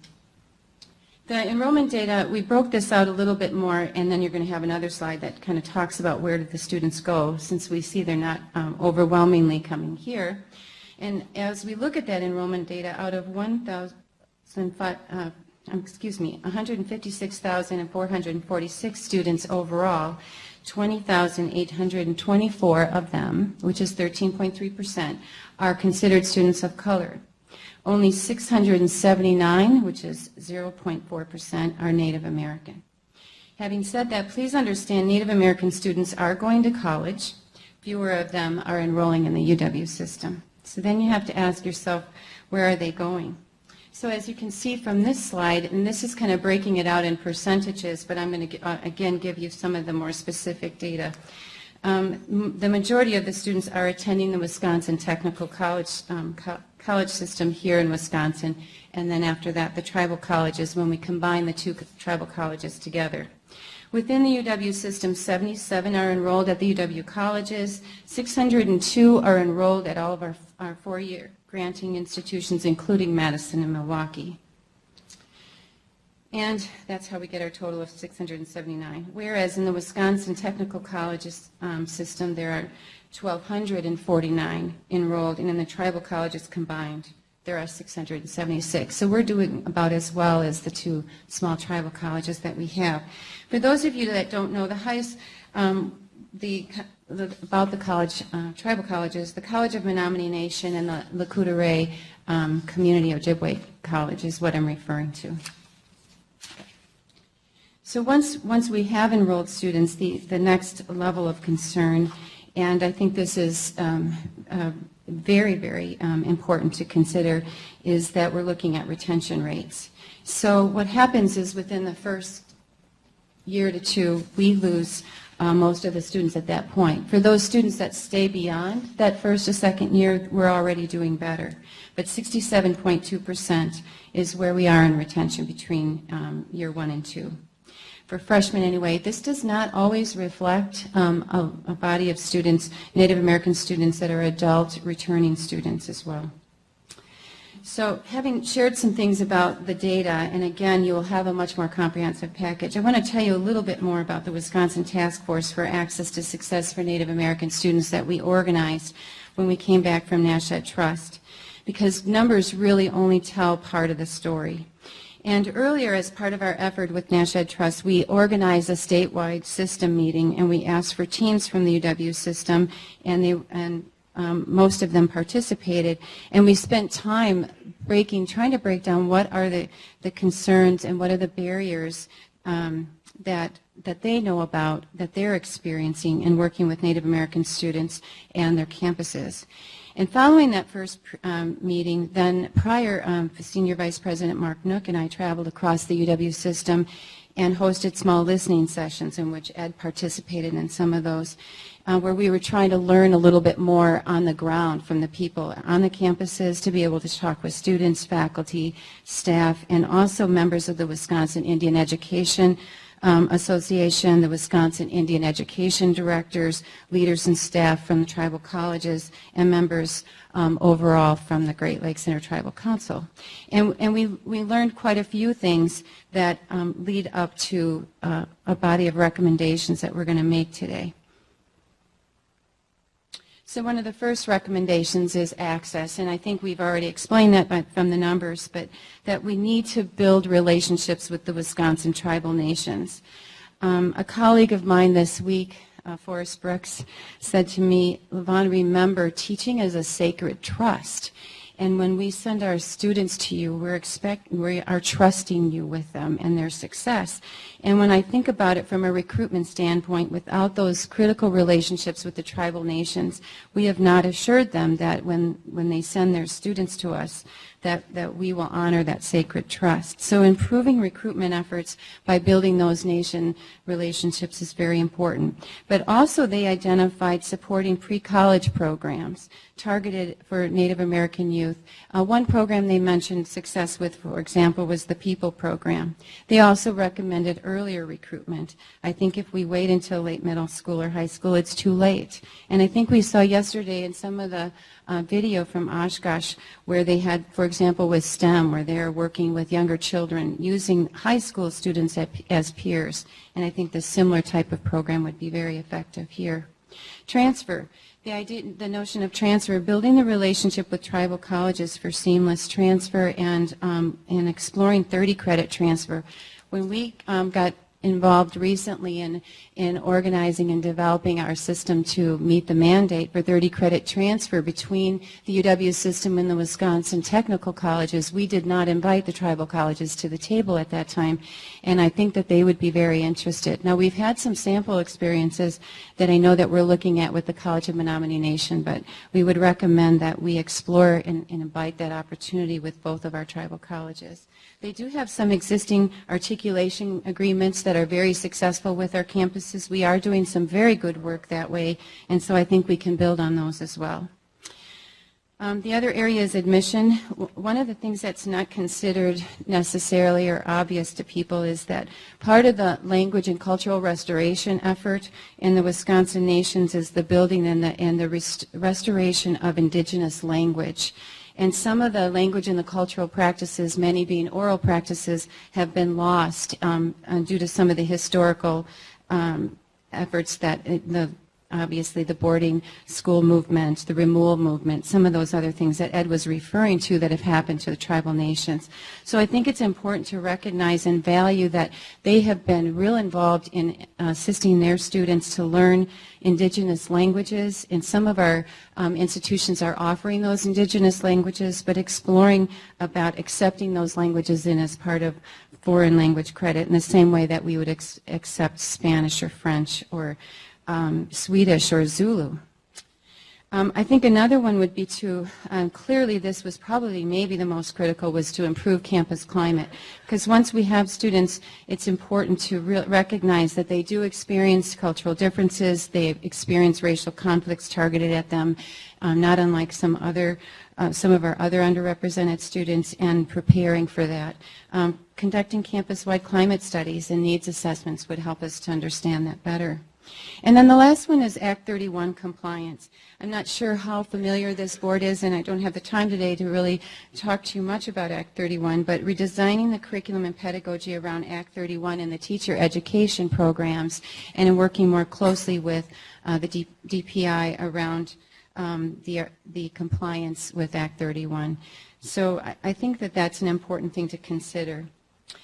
I am a the cup is not half empty but half full type of person, so I want to make sure that we kind of return to what is going on that is successful. Everything here is not bleak, and we do have positive models of success that are operating at the UW system. Ed mentioned some of them. I think there was one in particular I wanted to point out that is having some significant success, and that's our First Nations Fusion program at UW Green Bay, directed by Dr. Lisa Pupar. This program includes a pre-college component. They have collaborative partnerships with the College of Menominee Nation, surrounding tribal nations. They have elders and residents that teach and faculty that participate in the Fusion program's professional development efforts. And although the model is very successful, similar to some of the other things that we encounter, they struggle due to funding limitations. But it is a model that we can use and that we can emulate, and they have incredible faculty and staff and elders that are willing to help guide us as we work with other institutions. Ed already mentioned a few of the others, so I won't go through that. The Eau Claire project, I know that we have some outstanding work being done in Madison and Milwaukee as well. So all of these recommendations are possible with the leadership support and improved relationships with our Wisconsin Indian Nation. true partnerships. I want to mention and emphasize the importance of the genuineness of those partnerships. And the necessary place to begin is here today and with all of you as Regent members, but also for all of our provosts and our chancellors that are present today. So again, I want to say a special thank you to Ed and to Regent Many Deeds and our colleagues across the UW system that have participated and educated us when we were seeking guidance. I want to thank them for their patience and tenacity, strong voices, and passionate support for Native American student success. I also want to thank President Cross. I've been incredibly lifted by his enthusiasm and commitment on this effort, and to my UW system colleagues that helped us prepare for our program today. So at this point, I guess I turn it back to you, Ray. Thanks, LaVon, and thanks, Ed. When I spoke with the Great Lakes Intertribal Council a month or so ago, I listed a few areas that I think we can work on and improve. One is transfer agreements with the tribal colleges, between our institutions and the tribal colleges.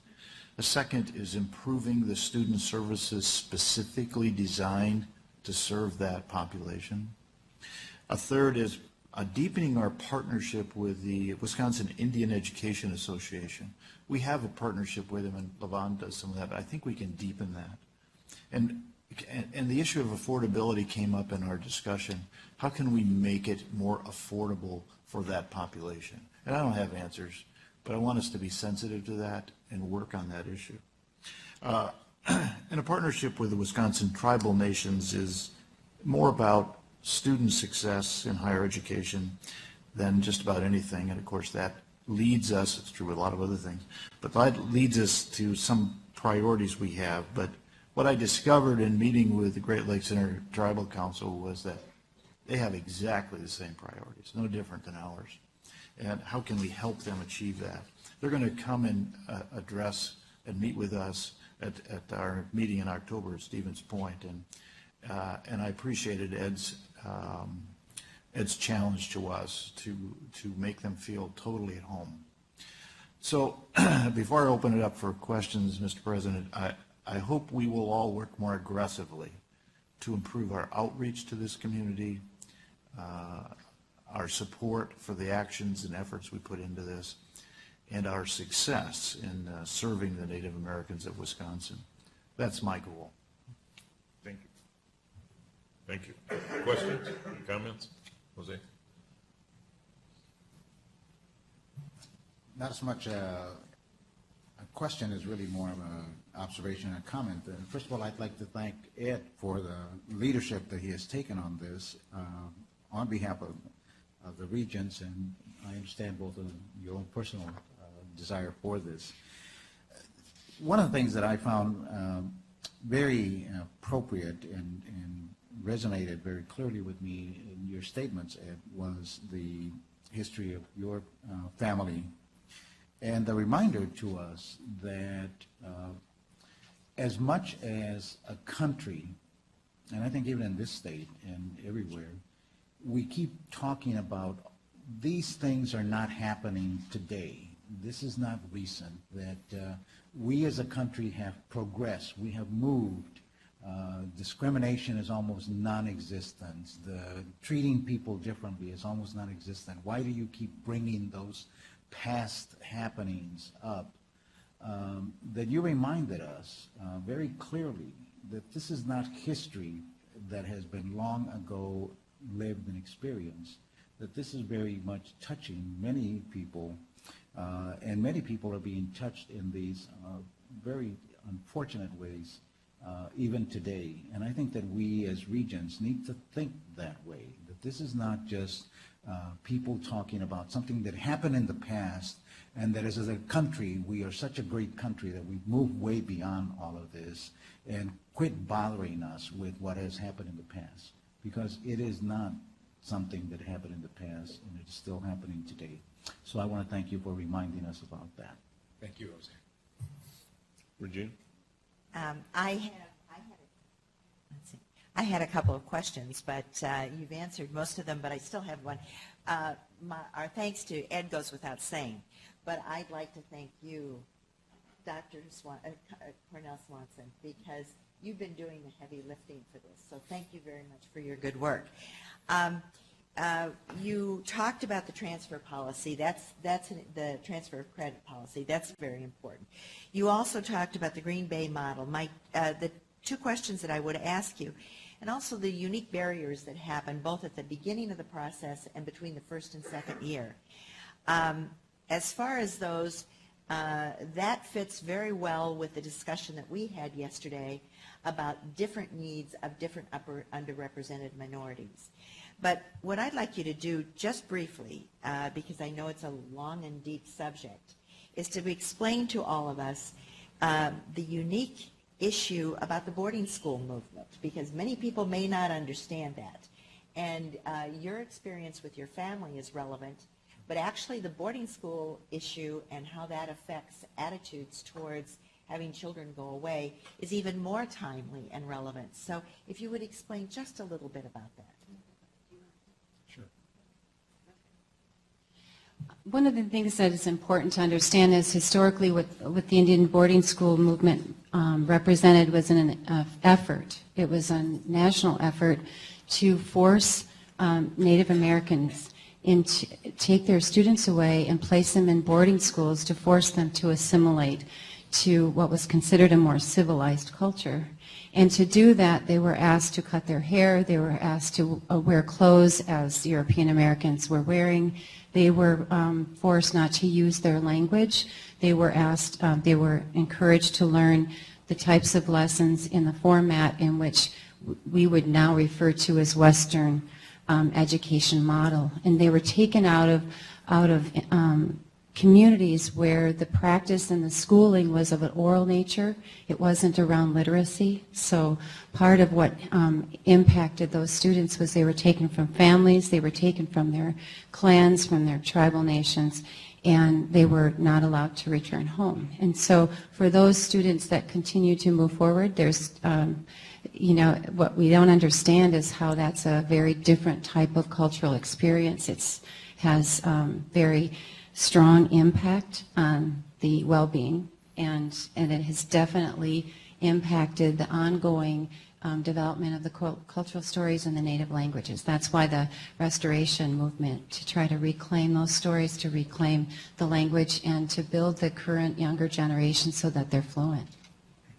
Can you want to? Sure. I might add to that in my first 5 years of education took place in these boarding schools. My father taught at these boarding schools. And so I can tell you from my own experience that it was not a happy place. These were young K through 12 students who were stuck in dormitory, like not dorms, but a room like this where everybody had a bed. And that was, the first graders, the kindergartners, and so on. And they were, the place that I went was an old fort, Fort Totten, which had been used as an outpost to deal with the natives back then, but turned into a school. And so it was not it wasn't a happy place. 2, a bunch of homesick people. 3, there was never any laughter. There was never any joy. There was nothing that would be associated with being a kid present there. And kids were always trying to run away. I don't know why. Why would you want to stay? Why wouldn't you want to stay there? But those people that attended those schools are now my age. And so growing up, you can imagine how you flash back to, am I sending my child away to something like this that I experienced or my parents experienced? And so going away to school was not something to be excited about, something to be looking forward to, and the people naturally held their children close to protect them. And the children wanted to stay with them to be protected. So going away to school wasn't something that was desirable, looked forward to, or thought about in any way. And that's part of what we're dealing with now, today.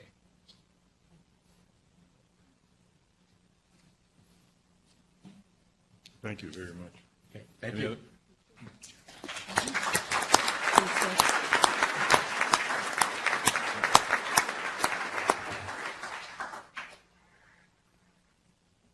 President Cross, other updates.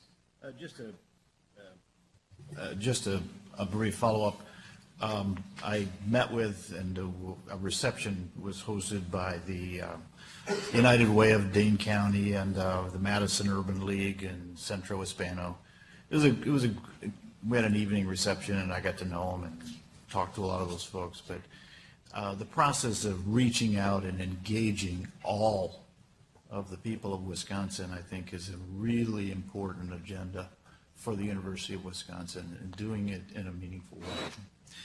So at this time, I'd like to share some news from around the system, and I'll try to keep it as brief and crisp. UW-Madison shares the news that Chancellor Rebecca Blank has joined the Council on Competitiveness, a nonpartisan, non-governmental organization that seeks to generate public policy solutions to drive the U.S. economy. The Chancellor, an economist, as we all know, and former acting Secretary of the Department of Commerce, has noted that only two things really matter if the U.S. is going to stay at the forefront of the global economy. First, our ability to build and maintain a highly skilled workforce, and second, our ability to stay on the cutting edge of innovation and new technologies. Sounds like the Chancellor of a research university, doesn't it? I like that. Membership is by invitation only, so congratulations, Becky. Research and Design Magazine's R&D 100 Awards, considered the Oscars of innovations, recently honored UW-Stevens Point chemistry professor Mike Zak and his invention, the NanoFab Lab, in a box, as one of the top 100 technology products added to the marketplace for 2014. I had the opportunity to test the NanoFab Lab during a recent visit to UW-Stevens Point. I pointed out a lot of flaws and ways it could be improved. No, I didn't do that. It was pretty neat. It was a pretty neat little invention. It really was. So my congratulations to Professor Zak and to UW-Stevens Point. The nonprofit Great Lakes Higher Education Corporation is dramatically expanding its Career Ready internship program, awarding $5.2 million this year to 40 colleges and universities across Iowa, Minnesota, Ohio, and Wisconsin. 7 UW institutions are among the recipients of this grant: UW Green Bay, Madison, Parkside, River Falls, Stevens Point, Superior, and Whitewater. The concept is to provide compensation for existing unpaid internships to help stimulate those internships. Remember, that's one of those college to career connections that has high impact, and something we need here as well. My compliments to those institutions. Dynamic Blade Technologies Incorporated, a Texas-based startup company, has entered into a licensing agreement with UW-Milwaukee Research Foundation to develop and commercialize an energy storage and power conversion technology for wind turbines, one of the fastest growing renewable energy groups. This is a slick idea. That's from my perspective. If you're familiar with wind power and its unpredictability and the inconsistency of the wave, this is designed not only to store that power, but to put it out in a synchronous wave that matches the need of the grid. It's a slick idea. So according to Dr. Nassiri, this technology could solve a major problem. Yeah, it could. I agree totally. It's really a good idea, and I compliment the folks at UWM and Dr. Nassiri. The UW-Eau Claire Foundation recently shared the news that alumni John and Carolyn Sonntag, formerly of the Wausau area, and now of Mount Dora, Florida, have pledged approximately $10 million in land and money to build a large multi-purpose event center to replace the Zorn Arena. The Sonntag's Foundation's gift is the largest outright gift to the UW-Eau Claire Foundation in its nearly 60-year history. Of course, Chancellor Schmidt, as soon as he was on board, immediately gets a $10 million. Nice work, Jim. Good job.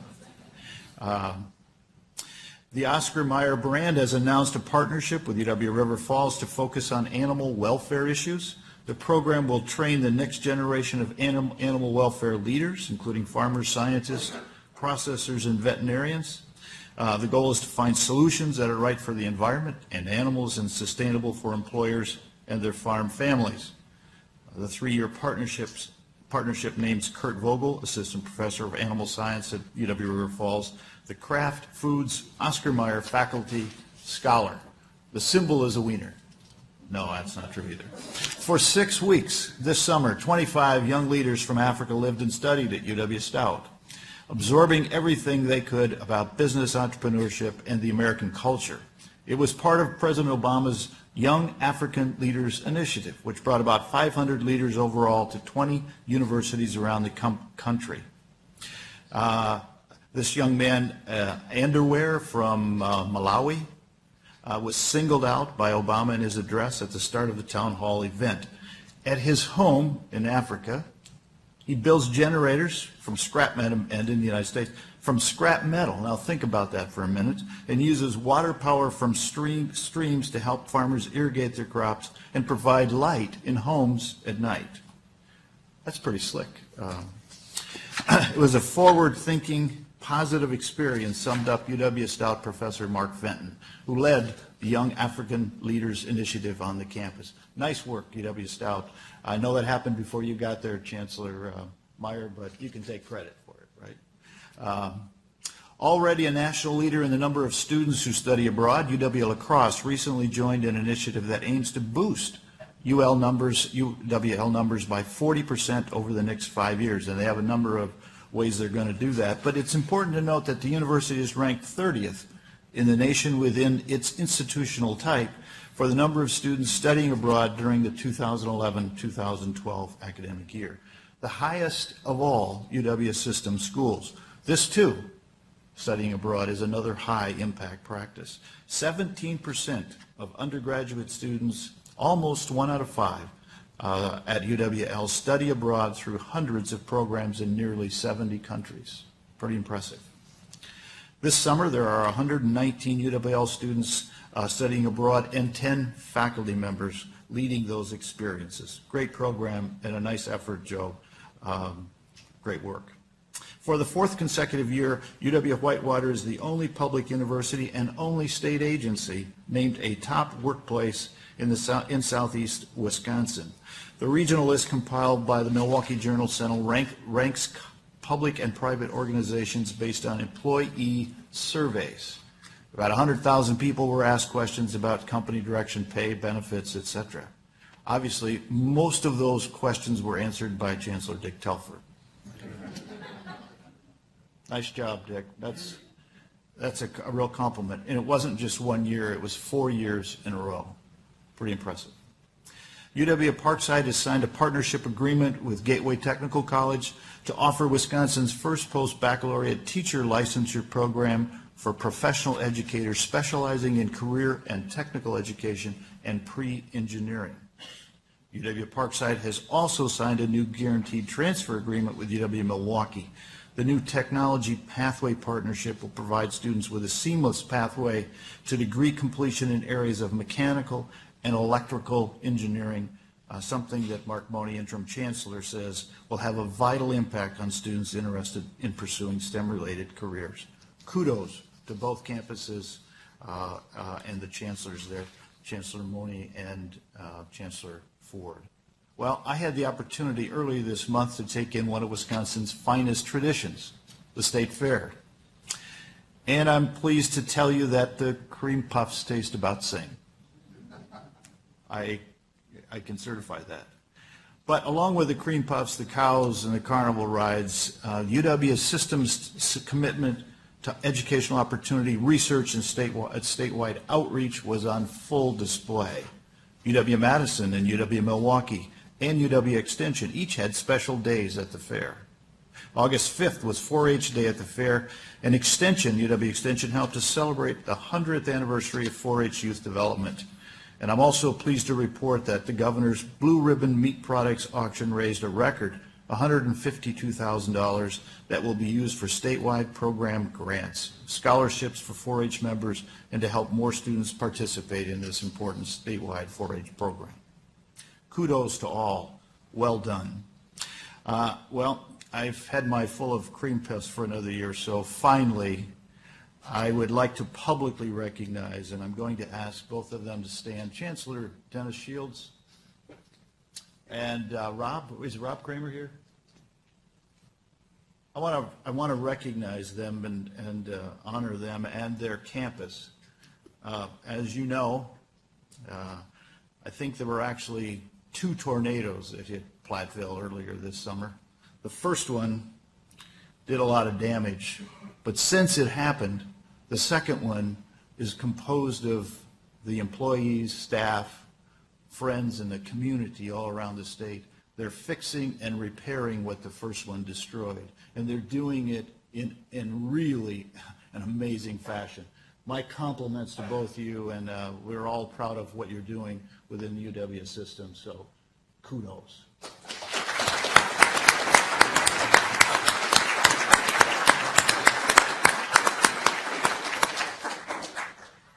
And on that note, I'd like to move on to this month's Student Spotlight. It is with great pleasure today that I introduce you to a young woman who is leading the way as UW-Oshkosh Titan Student Athlete. This student, and mother of 2, earned a 3.40 GPA while earning her bachelor's degree in secondary education at UW-Oshkosh. She is now continuing her journey toward excellence by working to complete her master's degree in educational leadership. But that's not even close to where her story begins or ends. The fierce competitor, and I emphasize the word fierce, don't let her looks betray you, okay, has earned more accolades than one can capture in summary, but I'll try. Most recently, she was named a 2013-14 Capital One Division III Academic All-American of the Year. Pretty impressive. She was also named the U.S. Track and Field Cross-Country Coaches Association National Outdoor Track Athlete of the Year for the 2nd straight season. The Outstanding Track Performer in NCAA Division III Indoor and Outdoor Championships, and the 2014 Honda Division III Athlete of the Year by the Collegiate Women's Sports Awards. She's going to need another room for all of her trophies. Her athletic efforts and dedication helped UW-Oshkosh repeat as the indoor team champion. Now a graduate student, she is the holder of 5, count 'em, 5 NCAA Division III all-time records. She finished her collegiate career with 16 national track and field titles, 8 indoor and 8 outdoor. She's been featured in ESPN and in Runner's World magazine and has met the initial qualifying standards for the 2016 Olympic trials. Well, here's a little clip on her. On this edition of NCAA On Campus, we meet a most unique NCAA champion. Christy Cazzola walked away from an outstanding running career after high school. 4 years later, she returned to the sport at the University of Wisconsin-Oshkosh. She was not only 4 years older, but she had a son, Noah. Then in her freshman season, she gave birth to her daughter, Kaya. Highly recruited by D1 schools out of high school where she won multiple state championships, Christy decided college was not what she wanted. I had a lot of recruiting offers. I've got a box downstairs in my basement full of letters and pamphlets and things like that. And I did go on visits to D1 colleges. I really couldn't make a decision because I really didn't know what I wanted to do in life. I didn't know that I wanted to dedicate all of my time to running. I just knew that I needed to figure things out for myself on different levels other than just going and doing something that everyone thought I should do. There were times when I said, what the hell am I doing? But I think that most 19-year-olds think, what the hell am I doing even in college? So I think that's a normal young adult feeling to have. And she worked and lived life for 4 years, including becoming a mom. When Christy decided she was ready for college, she was 23 years old with a young son, Noah. Her daughter Kaya was born during her freshman year. I always knew I wanted to go to college, so it wasn't that I didn't want to go when I was 17, just that I didn't think I was ready to go, so I think it was a good choice for me. I really enjoyed having Christy on the team because she brought a different perspective. She was a little bit older, she had 2 children, and therefore had to have excellent time management skills. And so if someone else, on the team would say, oh, I'm really busy, you could kind of like roll your eyes and say, you just think you're really busy. My typical day, I got up at 5:30 in the morning and I'd get myself ready. I would leave at 6 and I would have to have all of my stuff ready, packed in the car, good to go for the rest of the day, knowing that I would not be able to come back. Practice would begin at 6:30. We actually had 2-a-day practices, which was a little bit of a challenge, I think, for everyone. I got into the Broadfield Social Science program. It was during practice time that those classes were scheduled. So I would then do my 2 practices in a row, which was fairly challenging. I'd get pretty tired some days. She did not want to miss one thing they did in the afternoon. So some of the mornings were over 3 hours for practice between weight training, strength training, running, pool workouts, core strength. Then I will drive back to Maplewood Middle School for my clinicals. After I drop Kaya off, I have maybe a little bit of time to get some studies done, get some things printed off, do a little bit of reading, and then I go to my classes for the rest of the day. And then when I'm finished with my classes, I pick the kids up, and then we usually go home, do some dinner, do baths, maybe do some reading or movie time, and I'm usually in bed by 10.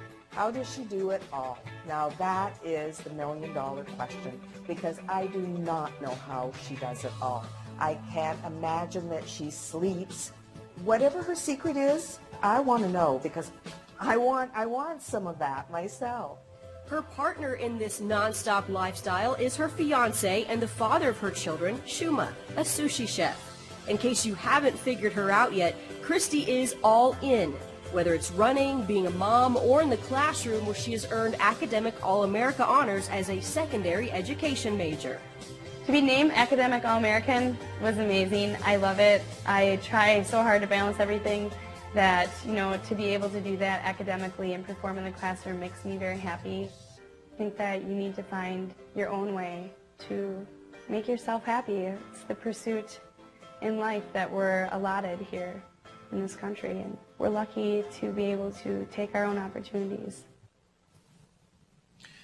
Ladies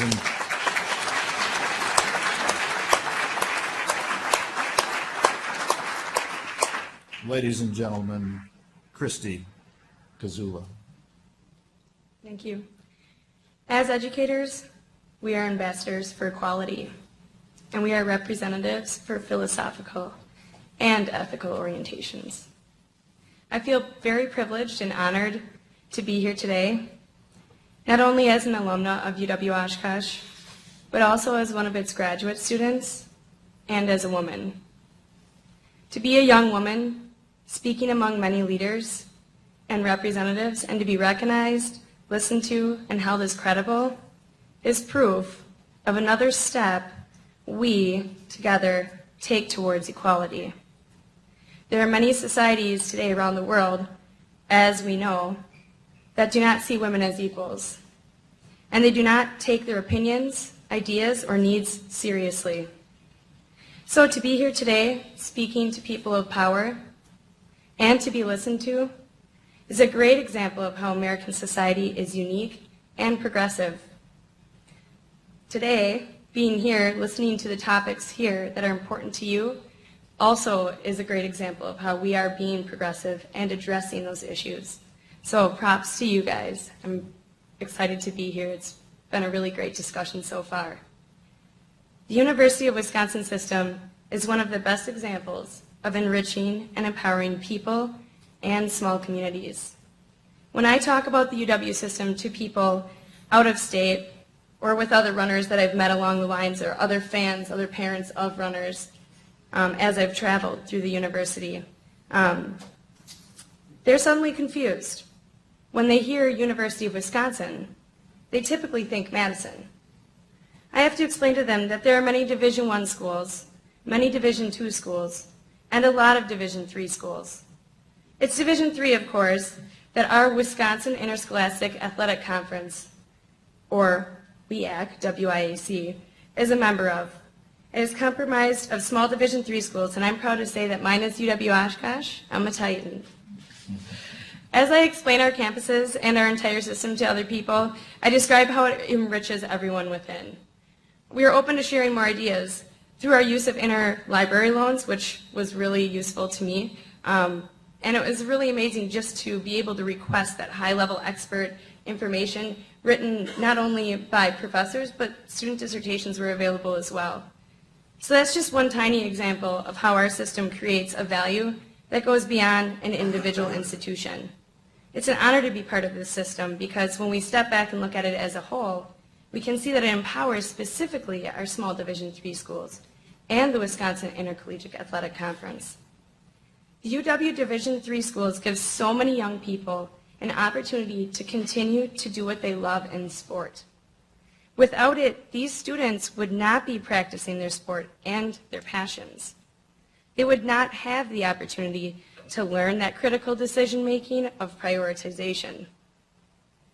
With the state and the UW system support for campuses like UW-Oshkosh, student athletes from small towns and farm communities are taking trips all over the country to compete. They are meeting people and seeing places they might never have seen. Our WIAC has won more NCAA titles than any other conference in Division III history, including 22 from UW-Oshkosh's track and field and cross country. We take pride in seeing our schools from our conference at the national championships and in challenging other private schools, institutions that often benefit from a lot more funding and resources from non-public sources, to a run for the gold. This is a wonderful system to be part of, and it is an amazing experience taking the time, from my perspective as a non-traditional student, to watch these young student athletes and peers, people who would otherwise have never competed at the collegiate level, get an opportunity to continue to be passionate and achieve accolades beyond their own imaginations. I know that I didn't just go to college. I lived and I crafted my life to enrich and empower myself with the best of the best. I found experts and professionals that connected with me and encouraged me.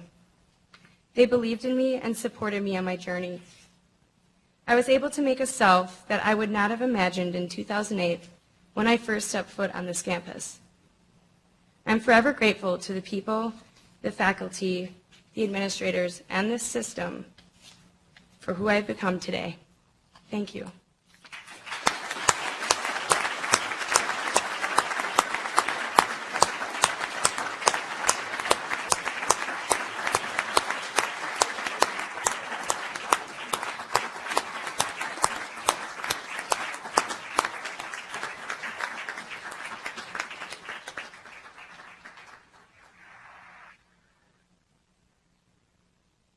Thank you, Christy. We will now, I'll call upon Regent Mueller to present a report of the actions taken by the Business and Finance Committee.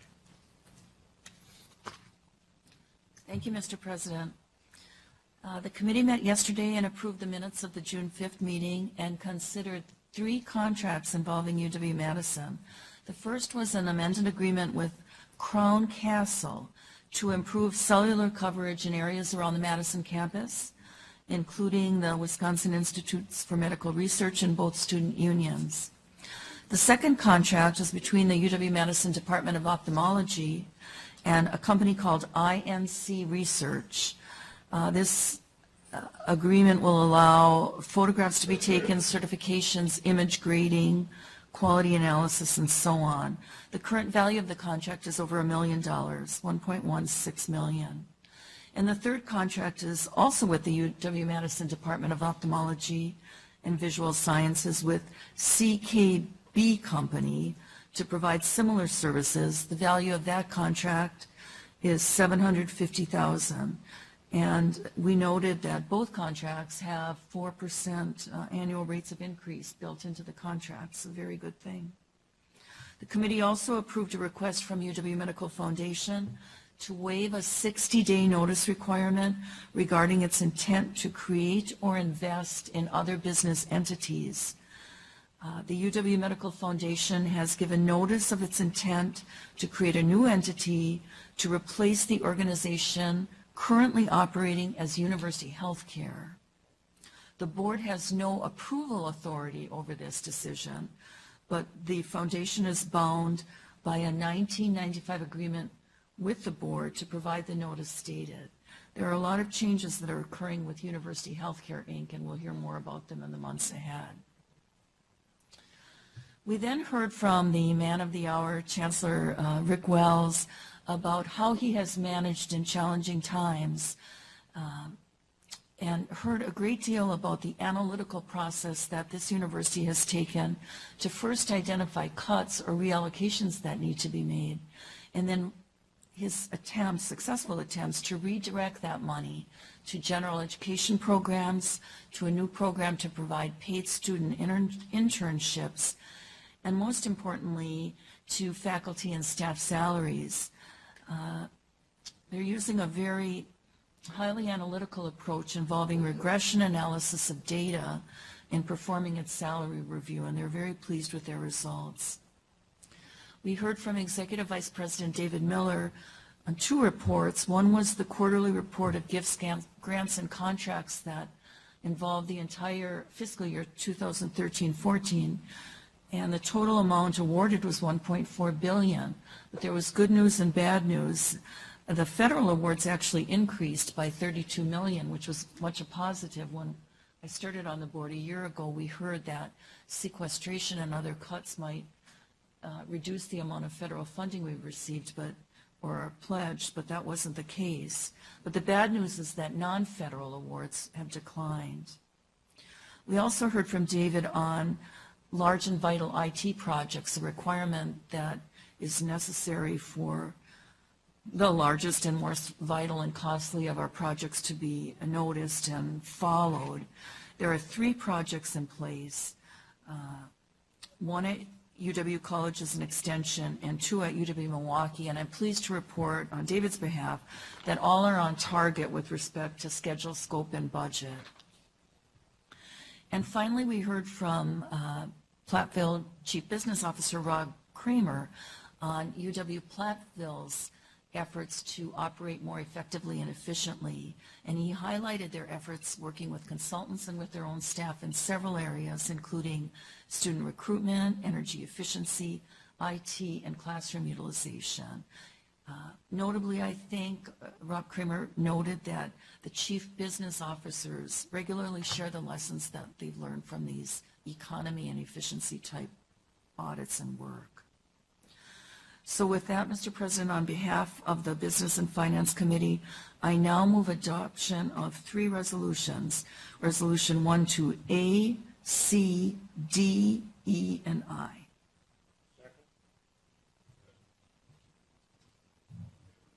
Aye. Opposed? Carried. Thank you. Thank you.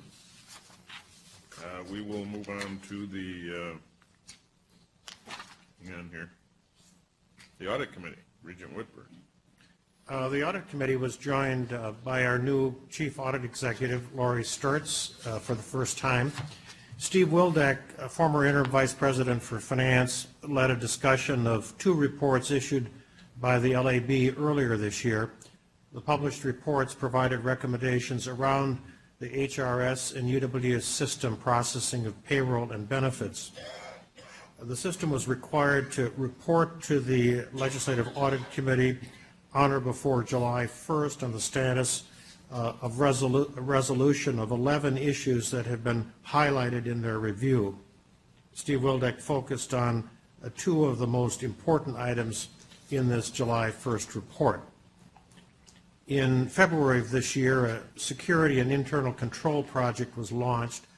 The project produced 4 outcomes, all of the outcomes centered on the reduction of HRS access for staff to job functions, the separation of duties, and mitigating controls. Then in May, Price Waterhouse was engaged to provide a critical and independent assessment on the security and internal control project. Price Waterhouse identified 12 observations, with one of their observations rated as high risk, meaning that it should be resolved immediately. Steve went on to discuss a number of observations from that report. The one high-risk observation dealt with the potential for programming changes to be placed in production without review or approval. UW system immediately remediated this weakness. Lori Sturtz provided a brief overview of the internal audit reports that are in progress. She then discussed projects on the 2014 audit plan that have been put on hold due to the need for staff recruitment in the Office of Internal Audit. She'll come back to keep us posted as the positions are filled and we're able to proceed with completing the audits that are in this year's plan. In her initial report to us, Lori indicated that she has met several times with the senior people at the Legislative Audit Bureau and is otherwise settling into her new position. It is the committee's hope that we have moved past now the material weakness around HRS security and internal controls that has been with us for several years.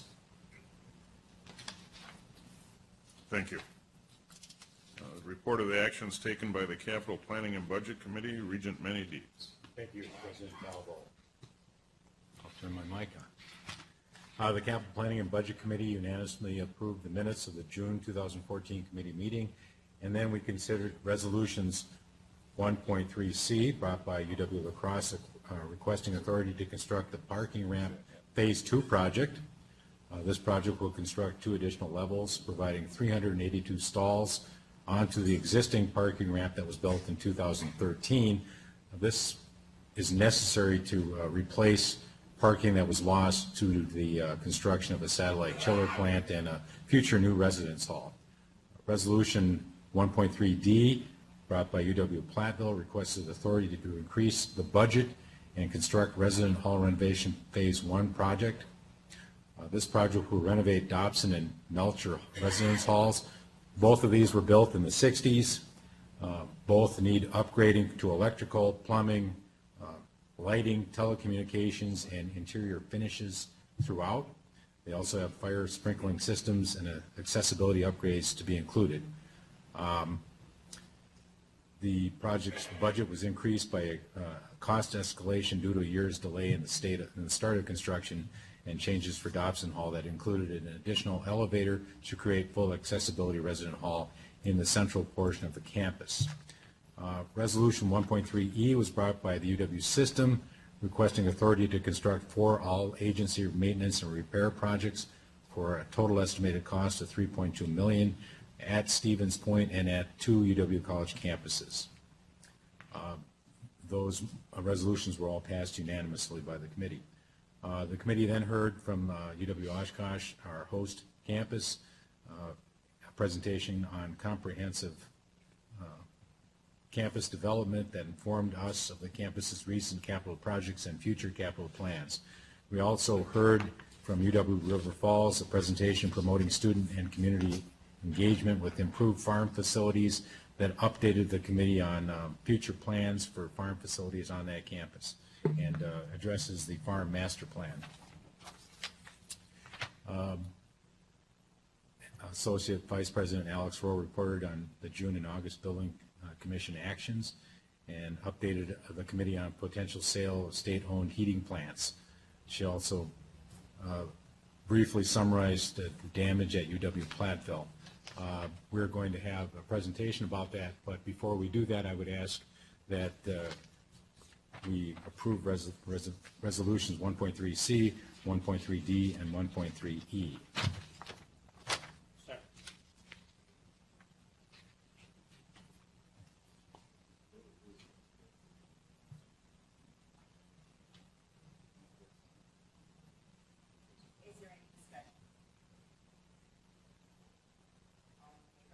Aye.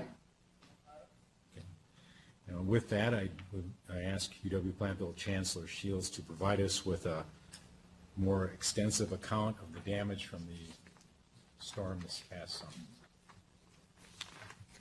summer.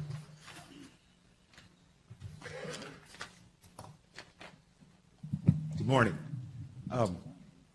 As with many things that happen on campus, the positive things that happen, the first person who's thought of to thank and congratulate on what a wonderful job they've done is the Chancellor. And as is most often the case, my largest responsibility was to stay out of the way and let my very good people take care of things. The story of this, the response to this disaster actually starts about 3 years ago when Scott Marquardt, our Chief of Police, drilled into my head that we needed to be prepared for a disaster, and that took practice and attention. And so we went through several drills over the course of those 3 years in anticipation of a potential disaster. So on, I think, June 17th, at about 1 o'clock in Beijing, China, when Rob Kramer called me, it was about midnight on June 16th in Platteville, and told me that the campus had been struck by a tornado. I took a deep breath, asked him if he knew of any injuries, and he said, no, not yet. It was early, but our disaster planning was kicking in. And then over the next 6 hours, we talked at least once an hour. Was relieved by the absence of serious injuries on our campus. And then Rob and his team took over the recovery, and so he's going to make a presentation about all the fine work that he and the many other people on campus and in Platteville have engaged in. Thank you, Chancellor. To give a little bit of context, on June 16th, the Chancellor said he was traveling to China. We were underway with our summer camp program. We had about 200 people staying in 3 of the residence halls, Bridgeway Commons, Southwest, and Roundtree. The next day, June 17th, was the start of new freshman registrations. We also had some of our new freshmen on campus and their parents staying in Bridgeway. The residence halls were beginning to plan for the fall, anticipating about 105% occupancy in the residence halls this fall. We were expecting the arrival of a German delegation of faculty later in the day to meet with our criminal justice faculty. And the forecast called for a chance of strong thunderstorms that night. And it was about 11 o'clock when I got the call that we had broken windows on campus. That was the first kind of sense of what had happened. I want to say it was a remarkable job by all the people involved, the residence hall staff, the camp coordinators, the first responders on campus and in the community in those first hours to get the hundreds of people who were on campus to safer locations, and also throughout the community. At the risk of contradicting the president, we actually had, I guess, 3 tornadoes in Platteville this summer. 2 tornadoes struck the community on that night of June 16th. The F2 tornado that was at the south side of campus, and also a smaller F1 tornado on the north side of Platteville. Primarily went through the golf course. I know that's near and dear to the Chancellor's heart. Didn't do too much damage there. But it did strike some homes on the north side of the community. We are very thankful that there were so few injuries, both on campus and in the community. The majority of it was people who had cuts, bruises, obviously shaken up. I was amazed by the resiliency of some of the younger campers moving from the buildings they were in that were damaged to other buildings and still being able to get to sleep that night. We did have one serious injury in the community. A woman, her back was broken, but she appears to be making a full recovery. So we're very thankful for that. So the morning of June 17th arrived, and we started to understand what the damage was on campus. And at this point, we already had restoration teams from ServPro arriving, both for the university buildings that were damaged and 2 of the residence halls that were damaged are owned by the Real Estate Foundation. And ServPro was already on site starting to remediate, starting to clean up the water, starting to try and get the buildings secured to avoid any more water damage. This is kind of on the southwest corner of campus, looking to the west where the tornado came from. Engineering Hall, part of that quadrant there, was struck pretty hard. We think the top of the building there was actually struck by a car that was caught up in the swirl. This is looking to the west. This is effectively looking where the tornado came from. Further west between the 2 residence halls is Memorial Park. We suffered a significant amount of damage there. We have Bridgeway Commons here and Southwest Hall here. And this is the corner of the engineering building. Between these 2 residence halls and Roundtree Commons, about 1,400 of our 3,700 beds were involved in this. And I think the first thing I said to the insurance adjuster when he arrived was, just to give you some context, we're at 105% occupancy for the fall. We have 1,400 beds in play. I need those by August 15th. And that was the start of our conversations. And it's been remarkable watching the progress since then. The tornado effectively came through this gap right towards where this picture is taken from, Southwest Hall has a one-story annex on it. It was completely destroyed. The roof was taken up from that. That roof was covered with rock, and Bridgeway, this part of Bridgeway suffered a lot of water damage because the roof was damaged here. This end, most of the windows were destroyed by all those rocks that were caught up in the tornado. The stadium also was struck pretty hard. Our physical plant director, when he was coming up that night, had to drive around one of the 4 light poles. At that point, he realized it was a fairly serious event on campus. Here's a picture of the stadium. So all 4 light poles are being replaced. The turf is being replaced. You can see here the tornado actually came from the backside towards us again. This portion of the precast in the stadium was lifted up and pushed out by the tornado. About 17 of those panels had to be removed. I think we had to remove about 45 of those panels to get things fixed. Another picture looking at the stadium. Another one of the light poles. Here's some of the damage in Memorial Park. We had over 1,000 trees that were damaged or destroyed by the tornado. We brought in a commercial logging firm to take care of it, and also the Department of Natural Resources sent some of their logging crews in to help clean it up and make it safe again. Another scene in Memorial Park was a fairly mature oak savanna with lots of 180, 200-year-old trees. Those are gone now. So here's Bridgeway. Looking at those windows on the eastern end, you can see all the glass is broken out. Out of the roughly 1,400 beds that were in these 3 residence halls, about 400 were actually damaged in some way, either through water or the windows being broken out and destroyed. Bridgeway also is the home of our All You Care to Eat dining area. The 2 rooftop air units that are related to that were both damaged by the storm. And we typically are serving 1,000+ meals there a day, 3 times a day. And so one of our concerns very quickly became, how do we get our All You Care to Eat servery back up and running in time for all the students to arrive? Other parts of campus, once the power was restored, were almost surreal in terms of no damage. The damage was very much focused on that southwestern side of campus and the southwestern side of the community. The next morning, help started arriving. Governor Walker visited the community, came to campus for a while. We were able to show him around. You can see all the debris here in the parking lot. That's a mixture of stone and glass. And we've gotten the parking lots cleaned up, but we're still dealing with that in the grassy areas. Students and others came right in to lend a hand.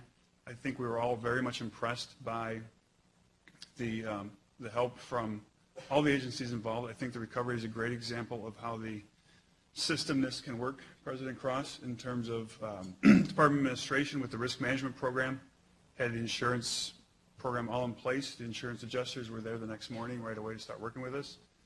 The staff from UW System, Ruth Anderson, Dave Bolda, Tom Jay, they were there to help right away. Tom Jay was down that afternoon to help us start understanding what we needed to do.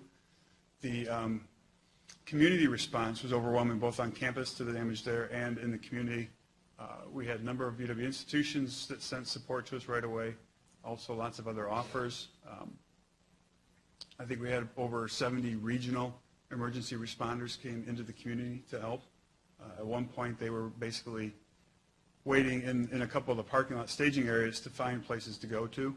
We had so many offers of help that we started sending people to the city, and they eventually had to turn people away those first couple of days because there was more responses than could be managed to help get things cleaned up. So here's in Bridgeway. This is kind of the end where the water damage was the heaviest. And the water damage, actually the tornado lifted up a portion of the roof, and so the water was coming down from the 5th floor all the way down through the building at that western end. And so during the restoration efforts, we had to take everything down to the structure, basically down to the steel studs and concrete to get all that moisture out of there so we didn't have problems with mold. The approach we've taken is for each of the sites where there was water damage, once all the material was removed, we would do air quality tests before turning it over to the contractors to come in and rebuild. And then after the rebuilding, we've been doing another round of air quality tests to make sure it's acceptable for people to move back into, whether it be students in the res halls or the faculty and engineering hall.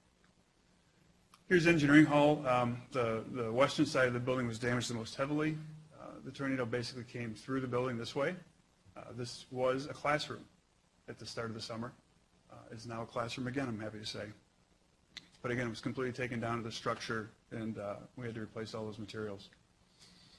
Communications was an important part of our response. We've had a couple of press conferences. The communications started actually the morning of the 17th. Once we started to understand what happened, we sent out text messages to the campus community and students right away. Our social media team started monitoring the social media sites as soon as they got into the office that night, trying to understand what was being posted, what was being said, responding where they thought was appropriate. The website of the university, we put up a special tornado update so people could kind of stay apprised of what was going on. There was an early rumor that we were going to have to demolish all 3 of those buildings. Fortunately, that was not true. But also part of that communications process, I mentioned that we had new freshman registration on June 17th. Campus and the community lost power, and Alliant Energy had no idea for a while when that power might be restored. So we had our admissions staff come into campus around 1 a.m., June 17th, and call every single family that was scheduled to come to campus June 17th to let them know that we were not going to have new freshman registration that day and that we hoped they would choose to reschedule. We ended up also having to cancel the next day, Wednesday, June 18th. Another 100-plus students, we called all of them again. I'm happy to say 100% of those families rescheduled, and all those students are now coming to Platteville. Part of the outreach in the community was both on the campus and in the city to establish relief funds. Our foundation established the Pioneer Relief Fund and pledged to match the first $10,000 in gifts. The Chicago Bears, who used to call Platteville their summer home, remarkable generosity, came and made a $50,000 donation to that relief fund to help the students and employees who were impacted adversely by the tornado. To date, I think the fund's at about $76,000, which is overwhelming generosity. Restoration has continued through most of the summer. The contractors, C.D. Smith, has been working on the Real Estate Foundation buildings, Roundtree Commons, and Bridgeway, and also they took the lead on the stadium in terms of bringing in their 250-ton crane to remove that damaged concrete precast, do the assessment on it. They cast new panels right there on site and put them back in. ECI has worked on the other buildings. The insurance adjuster, Cunningham Lindsay, they've done remarkable things this summer to get all this work done. ServPro during the demolition and restoration did remarkable work also. A number of the roofs needed to be replaced either because they'd been pulled off or there were so many penetrations. Engineering Hall, more than 400 penetrations on the roof just from the debris. And so that building also got an entirely new roof. The precast at the stadium has been replaced. We now are on the critical path for our first home football game, September 13th. The artificial turf is to be removed this weekend, weather permitting. The tornado came through the stadium, actually picked up and tore the turf and twisted it around, and also left a lot of debris in the turf, and so that can't be really cleaned in any way. The contractor's on site now putting in 4 new light poles for us, so we'll have lights. The high school has had to reschedule a couple of their home football games, and there was a football jamboree schedule that's been relocated because we weren't going to be ready this month for them. All that drywall that was taken out has been replaced, gone through painted, replaced lots and lots of carpeting in the residence halls. This is one of the rooms that's being restored. Down at Memorial Park, once the loggers were done, we had a volunteer day to have people come in and start helping clean that up. We will have to create a restoration plan. It's going to take a while to decide how to move that back into being a special place like it was. And a week or so ago, they were putting in new windows. Hundreds and hundreds of windows have had to be replaced. The campus, I'm pleased to say, is ready for the students. We're not done. It's an important distinction. The goal was to be ready. This is a good example of the work that needs to be remained. You can see all the dings on the metal panels. All this architectural metal on Southwest Hall, Roundtree Commons, and Bridgeway has to be replaced. That'll be done later this fall. To do that, actually, these windows then get removed again. The window frames get replaced, the glass gets put back in, and then the architectural panels go back up. So it's been quite a summer. Again, I feel very fortunate, and I think the chancellor's right that the planning preparation starting 3+ years ago really has paid off. It's a commitment and a testament to all the folks involved. UW-Madison continues to help us. They're leading us through the lessons learned process. How did we do in the response? What went well? What didn't? A couple things that did go well. Our IT systems throughout this remained up. When I first arrived in EOC that night, I flipped over my laptop and I had internet, I had the website, I had everything I needed. And that was a remarkable thing for the folks, and that was based on their preparation. All that teamwork and training paid off, not just on campus, but our community had done several practices, tabletops of a tornado, and that training paid off, and people knew what to do in the community's EOC. Dr. Christina Curris was our liaison to the city. She got over to the city EOC in the middle of the night and made sure we both knew what was going on and the kind of things that were happening. The big challenges going forward, I mentioned the stadium, also all that debris. We have basically a trail from those residence halls past the stadium where the landscaping materials and the grass in particular have a mix of rock and glass. And so we're working now with the insurance company on what to do with that. One of the very helpful things Chief Marquardt and I did at about the end of the 2-week emergency response phase was we got on the phone with half a dozen other colleges that had had tornadoes in the last decade or so and just said, what do we need to be thinking about? What haven't we thought of yet? And several of them mentioned to us this issue with the glass that they had dealt with. One of those institutions had removed 90% of the sod and topsoil in the area where they had debris, and that was about 15 years ago. They regret having not done 100% because they're still getting people with lacerations in those areas. And so we're working with the insurance company to get 100% of those surfaces remediated so we don't have people in 5 or 10 years dealing with cuts. So we appreciate your time and very kind words this morning. I guess if there's any questions.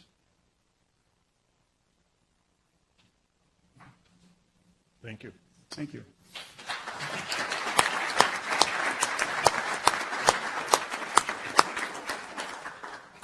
I'll call upon Regent Whitburn, Vice Chair of the Education Committee, to present a report on the actions taken by the Education Committee. The Education Committee meeting yesterday took action on 4 resolutions. We approved a new MS in biomedical informatics at UW-Madison. The adjusted Vilas Trust proffer to the University of Wisconsin-Madison of $7.8 million was approved. We approved the addendum to the UW-Stout mission. The addendum specifies academic areas of emphasis and types of degrees offered at UW-Stout as required by Chapter 36. In addition, the committee approved 4 scope statements defining the parameters of changes that could be made to Chapters UWS 4, 7, 11, and 17. These steps are necessitated by expectations from the U.S. Department of Education, in which they are instructing institutions of higher education to regulate employees and students' procedural rights in cases of sexual assault and sexual harassment. One chapter of the code concerns procedures for dismissal of faculty, another dismissal of faculty in special cases, the third dismissal of academic staff for cause, and the fourth for non-academic student misconduct. This is a very important and delicate exercise that we're going to be involved in. Our General Counsel, Tom Stafford, explained the meaning and intent of the scope statements, which now have been approved by the governor. 3 drafting committees will be formed to provide suggestions for changes, which will then be distributed for review by shared governance bodies and brought to the Education Committee and the full board, hopefully in early spring. Once approved there, they will move on to the other steps involved with the formal modification of state administrative rules. The committee also considered in a first reading the proposed changes to the UW Superior mission statement, which are the results of the university's new 5-year strategic plan. UW-Oshkosh Provost Lane Earns gave us an overview of several of the university's unique academic programs. And finally, Interim Senior Vice President Ward briefed the committee on the work that he's coordinating together with our provosts on the new effort around remedial education. On behalf of the committee, I would move adoption of Resolution 11A2, 11A3, 11C, and Resolution 11D. Is there a second? Discussion? All in favor? Aye. Opposed? Carried. Thank you. And I'll call upon Regent Higgins to present the report of the Research, Economic Development, and Innovation Committee. Thank you. Thank you for being here. We were pleased to have WEDC Secretary and CEO Reed Hall attend the Ready Committee meeting. He provided an update on current programs with a focus on WEDC's efforts to collaborate with the university and state businesses to build export relationships and to foster increased foreign direct investment in Wisconsin in order to strengthen the economy and expand global connectivity. The committee also unanimously passed Resolution 1.4.c. So, President Falbo, I now ask the board to consider and approve Resolution 1.4.c, which states that upon the recommendation of the President of the University of Wisconsin System, the UW System Board of Regents expresses its endorsement of the undergraduate research and discovery grant and Regents Scholar implementation plans for fiscal year 2014-15 and encourages continuing discussions with WEDC and other partners to assess the most effective way to align UW System research programs and activities with state efforts to increase economic development and job creation. I'll take that as a motion. Is there a second? Second. Discussion. I attended your committee, and there was a lot of good things going on yesterday, so congratulations. All in favor? Aye. Opposed? Carried.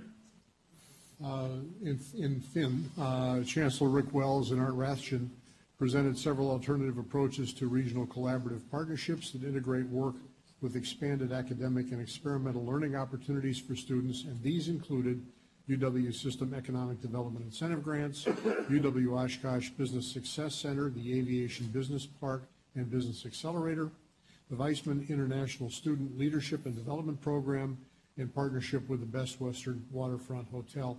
And that concludes my report, Mr. President. Thank you. Thank you, Regent Higgins. Our next item is a resolution of appreciation for Chancellor Wells' service. And I took the executive privilege of appointing myself to give it. unless there's rebuttal from the Chancellor, in which I would recuse myself.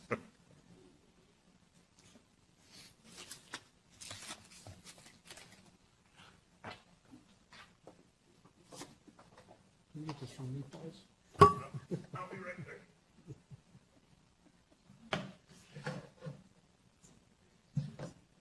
Rick, you might want to work your way up. A couple of things that we want to recognize you for. One, and this is very disheartening for me. Well, it's very disheartening for all of us to see Rick and Christy leave. But for me, I am giving up something I cherished. Some of you have heard about UW Parkside, a meatball challenge. And it was quite an experience. And I was quite proud to compete with a person of this level, this Chancellor. And so I'm going to give my trophy to Chancellor Wells so that when he displays it, I'm sure somewhere prominent in Florida, he can remember the one time as Chancellor that anything he undertook in 14 years with his team was maybe this one time not number one.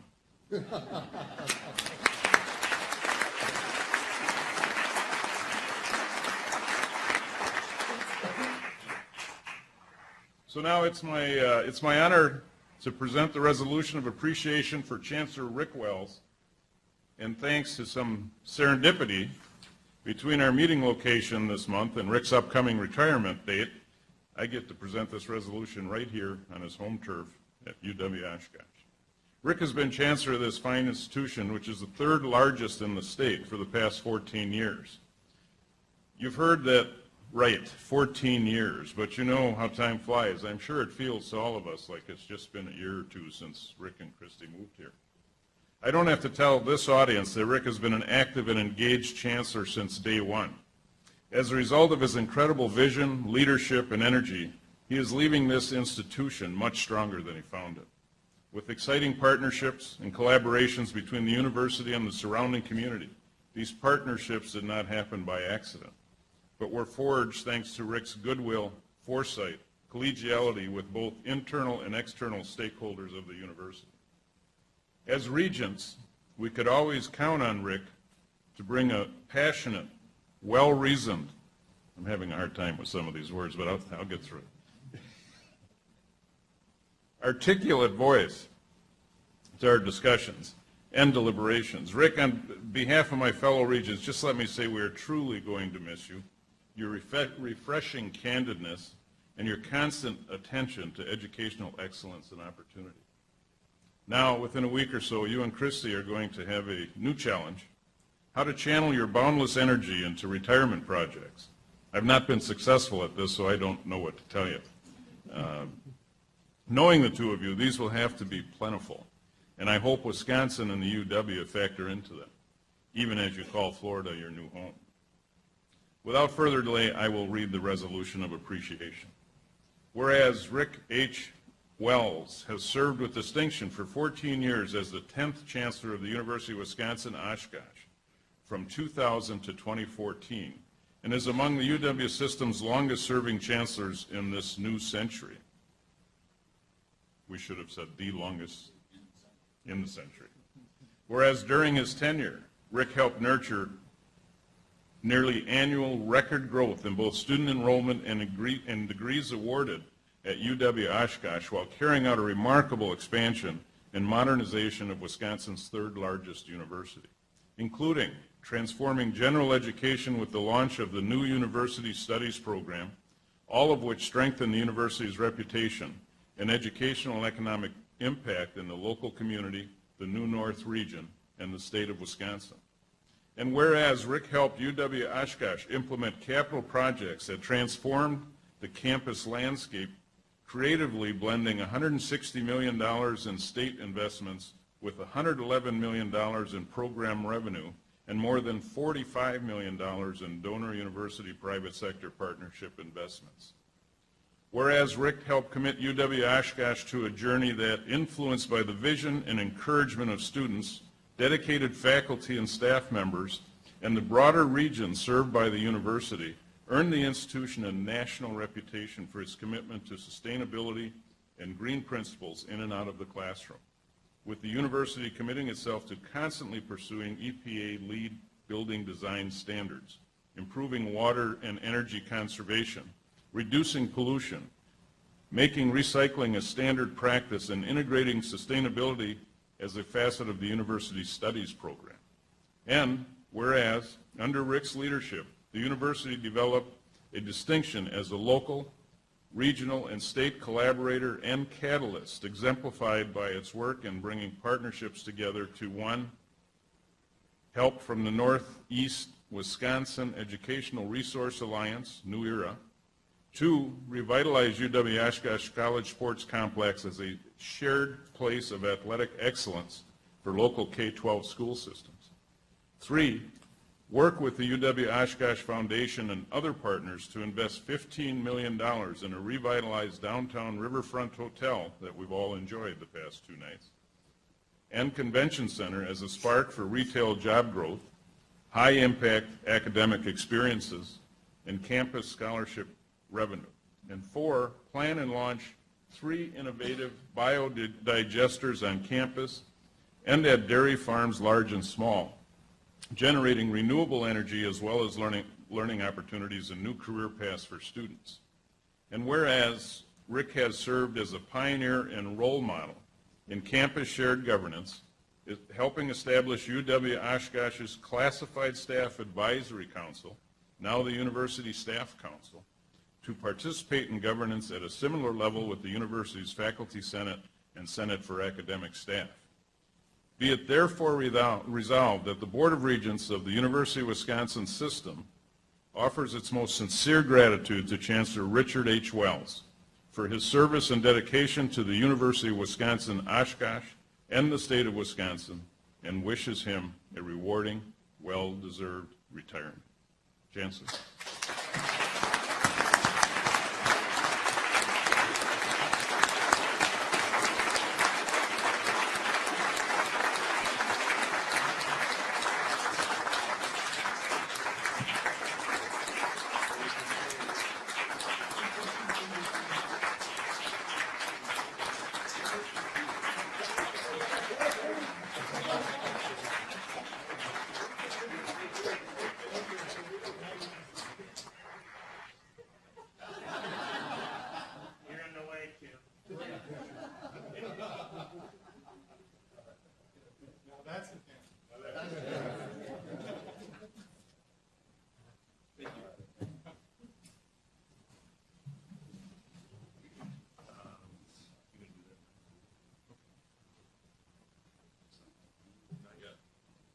Somebody's going to interrupt it. Someone's interrupting. We also have this wonderful.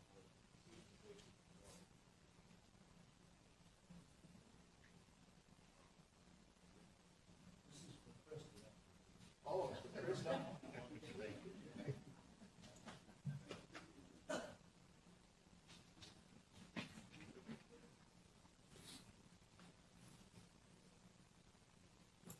Where did Christy go? She's supposed to work her way up here. Work her way up here, please. Well, there's kind of the theme of the meetings. There's going to be no PowerPoint, and there's going to be no video. But I do want to tell you about the video idea that I had hoped to use at this particular point, but we didn't do it. And basically, the video you might have seen that you're not going to see is it starts out at Titan Football Stadium. Some of you have heard this story, a lot of you haven't. And there's a grave dug, and there's piles of dirt. The camera comes in on piles of dirt, and then there's these shovels that we use to ground break a lot of facilities on our campus in the top. And then the camera comes down in on the grave, and on the casket it says, Chancellor Richard Wells. And the next thing comes up, there are people throwing dirt on the grave. Student body president, Patriot Roder, Lane Earns, Tom Sunleitner, Art Rashton, Kay Neal, faculty senate, people like that, throwing dirt on. And then the camera, and when I'm telling my kids about this idea, they're saying, Dad, this is pretty dark. I said, yeah. So then the two shovels come in, and you see dirt coming, and they come up, and it's me and Darrell Sims in a Titan football uniform. Then we finish, turn around, and put our bonnets on. Those of you from that generation, we used to call football helmets bonnets. Put our bonnets on, and we turn, and it goes out, and there's, over the screen it comes, to be continued. And the last image in this video is a UW Whitewater Warhawk going,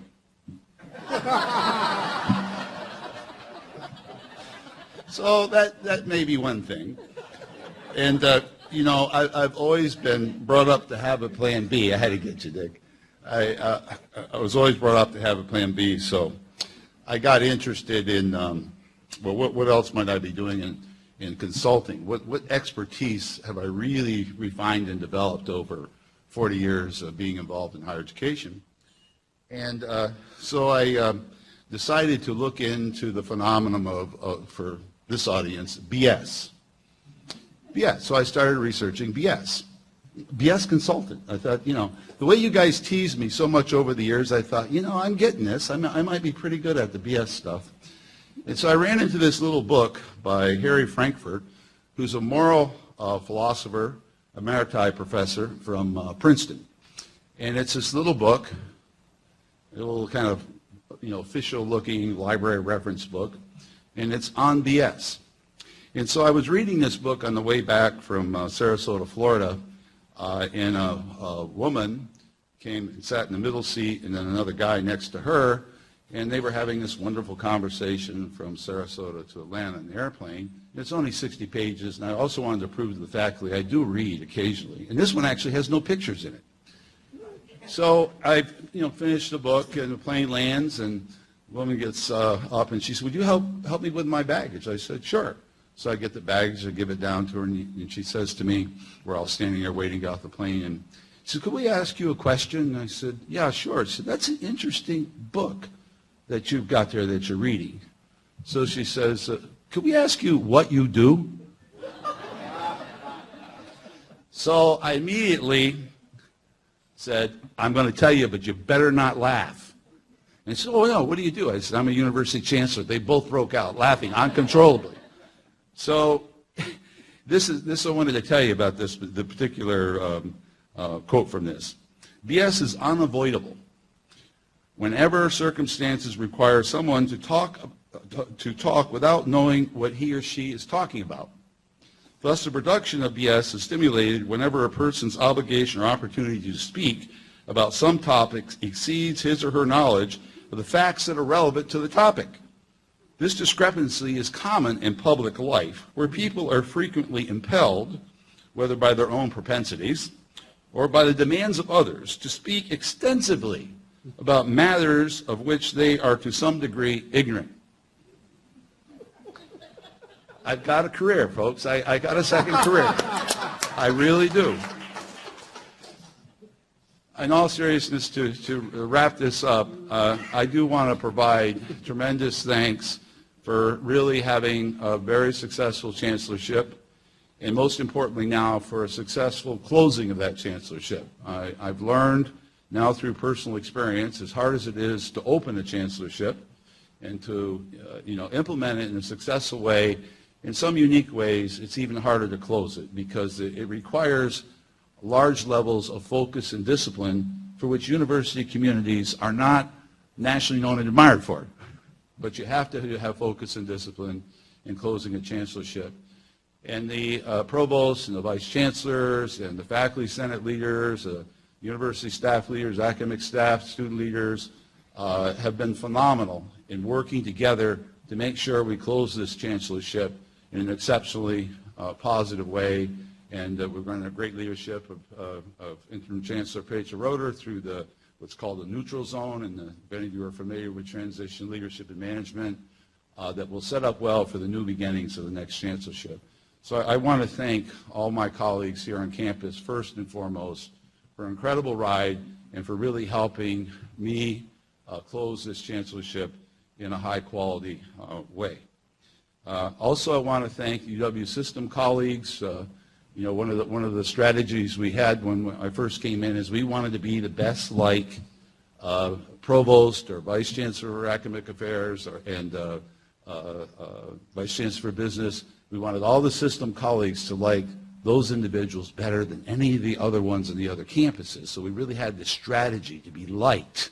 So we thought that might work, But in all seriousness, the UW system staff, all the years I've been here, have been phenomenal, and they've done a fabulous job supporting all of us, and we especially appreciate what you've all done for UW-Oshkosh. I want to thank Catherine Lyle for taking a chance on hiring me, and for Kevin Riley and Ray Cross for not firing me. So I thank you. I really appreciate it. Tremendous colleagues.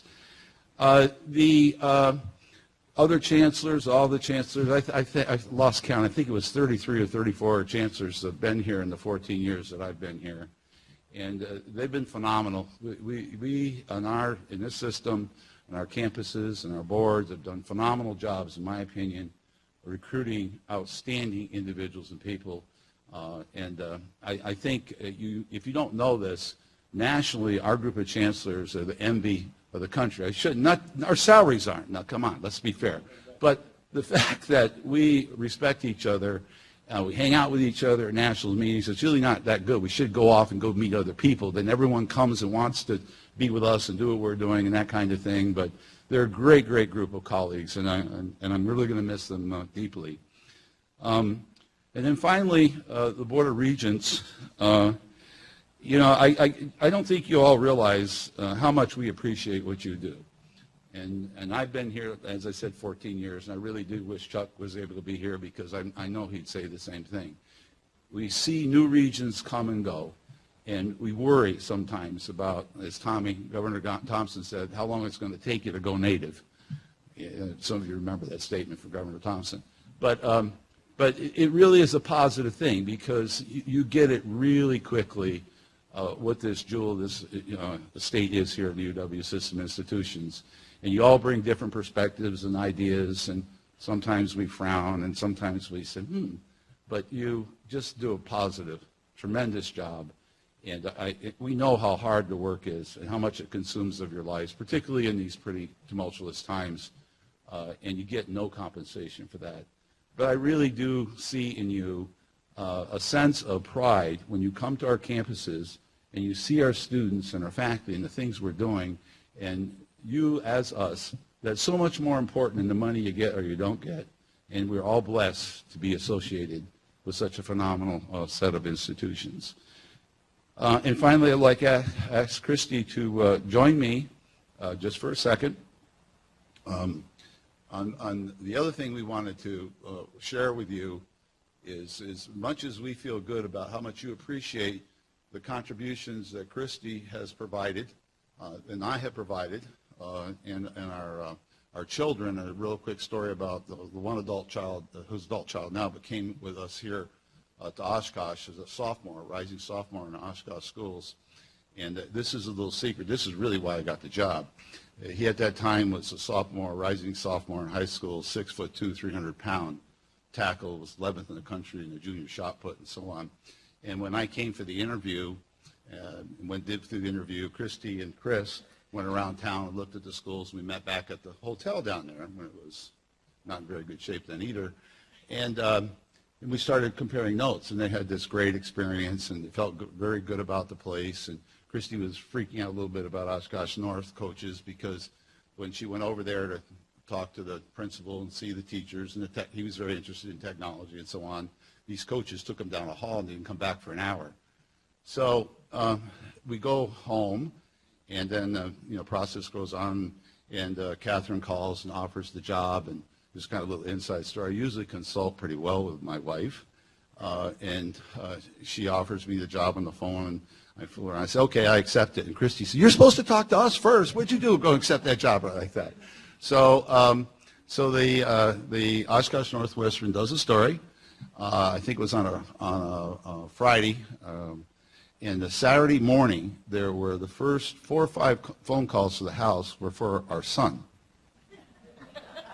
Hey, this is about me. It wasn't about him. But so Coach Jorgensen, who's a phenomenally successful high school coach here, a lot of you in the area know him, really needed a right tackle. And Chris started for them, and that year they went 14-0, won the state title, ranked 25th in the country or something. So I'm always indebted to my family. But as much as I think my son gave to the state championship football team at North, and Christy's contributed to our community in the arts and all the other kind of things that she's done, the things that I've been able to do, we both agree that we got a lot more back. Our adult children, our daughter has 2 degrees from UW-Madison. That may explain why I was so passionate about making sure they, if I could, that they didn't split out from the UW system. But that was a great contribution to her. She just loved Madison. She lived on Jennifer Street, which she claimed was the greatest neighborhood in America, in large part because she's kind of a bohemian lifestyle, because when she moved there, she totally furnished her house for nothing, and she said, they put all the furniture out on the, and anyone could take it, that kind of thing. She got 2 great degrees there. And so the state of Wisconsin, through the UW system institution, in this case UW-Madison, gave her a tremendous education. Oshkosh North gave our son a tremendous education.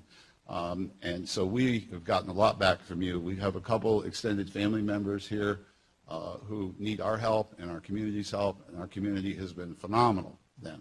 So as much as we appreciate what you appreciate we've given, you've given us a lot back more, and we'll continue to stay involved with the great state of Wisconsin.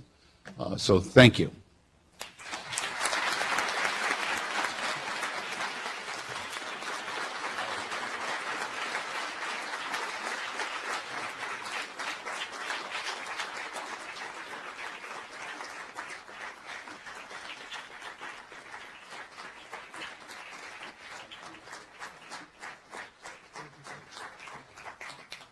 We have one final piece of resolution for UW-Oshkosh hosting our August meeting, and none better than an alum to do that for us.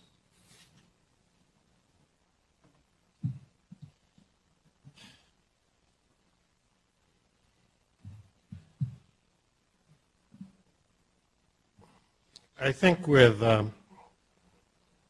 Christy Cazzola, this morning we got a sense of the impact that college lives have on our respective lives. I came here 90 days out of high school, the first in my family to go to college. I was offered a scholarship because I was a high school debater, and one of the administrators heard me debate at the state tournament. The scholarship was $200. My dad was a small businessman, didn't have time to take me down to the campus. He sent my mother,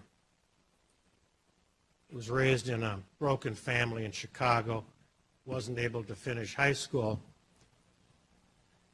I moved into Breeze Hall, always had unique, special memories of Breeze Hall. This man tore him down, and this man let him do it. Whereas the Board of Regents is pleased to recognize the University of Wisconsin-Oshkosh for hosting our August meeting in this beautiful and comfortable new conference facility, and whereas the board is grateful for the generous hospitality extended by outgoing Chancellor Rick Wells and his team, and whereas the board especially appreciated the comprehensive presentation by Chancellor Wells and his interrupting associates, talking about his chancellorship and their relationship together since 2000. And whereas the Education Committee was pleased to hear from Provost Lane Earns on developing and delivering unique academic programs that address the needs of the greater northeastern Wisconsin community. And whereas the Capital Planning and Budget Committee heard a thought-provoking presentation on comprehensive campus development, while the Business and Finance Committee learned how UW-Oshkosh is conducting sound contingency planning during rapidly changing times. And whereas the Ready Committee and the membership of the committee were inspired by the discussion of Chancellor Wells in connections that are being made with undergraduate research, economic development, business outreach, as well as updates on the exciting work of the Economic Development Incentive Grant Program recipients. Be it now therefore resolved that the Board of Regents hereby thanks UW-Oshkosh for the informative presentations, its forward-thinking spirit as a place where excellence and opportunity meet, and for its ongoing many continued contributions to the UW system and to the state of Wisconsin.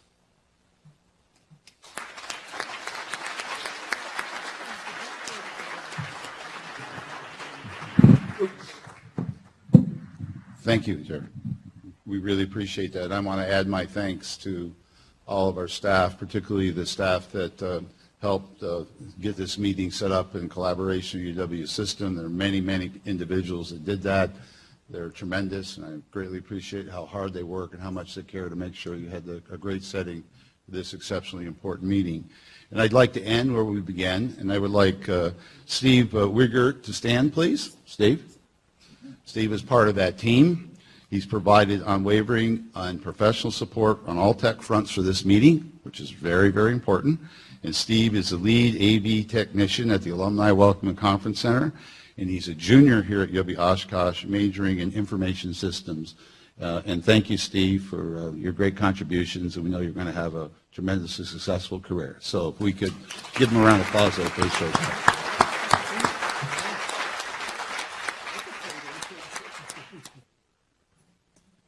Are there any communications, petitions, or memorials from the Regents? If not, thank you. We'll stand adjourned. Have a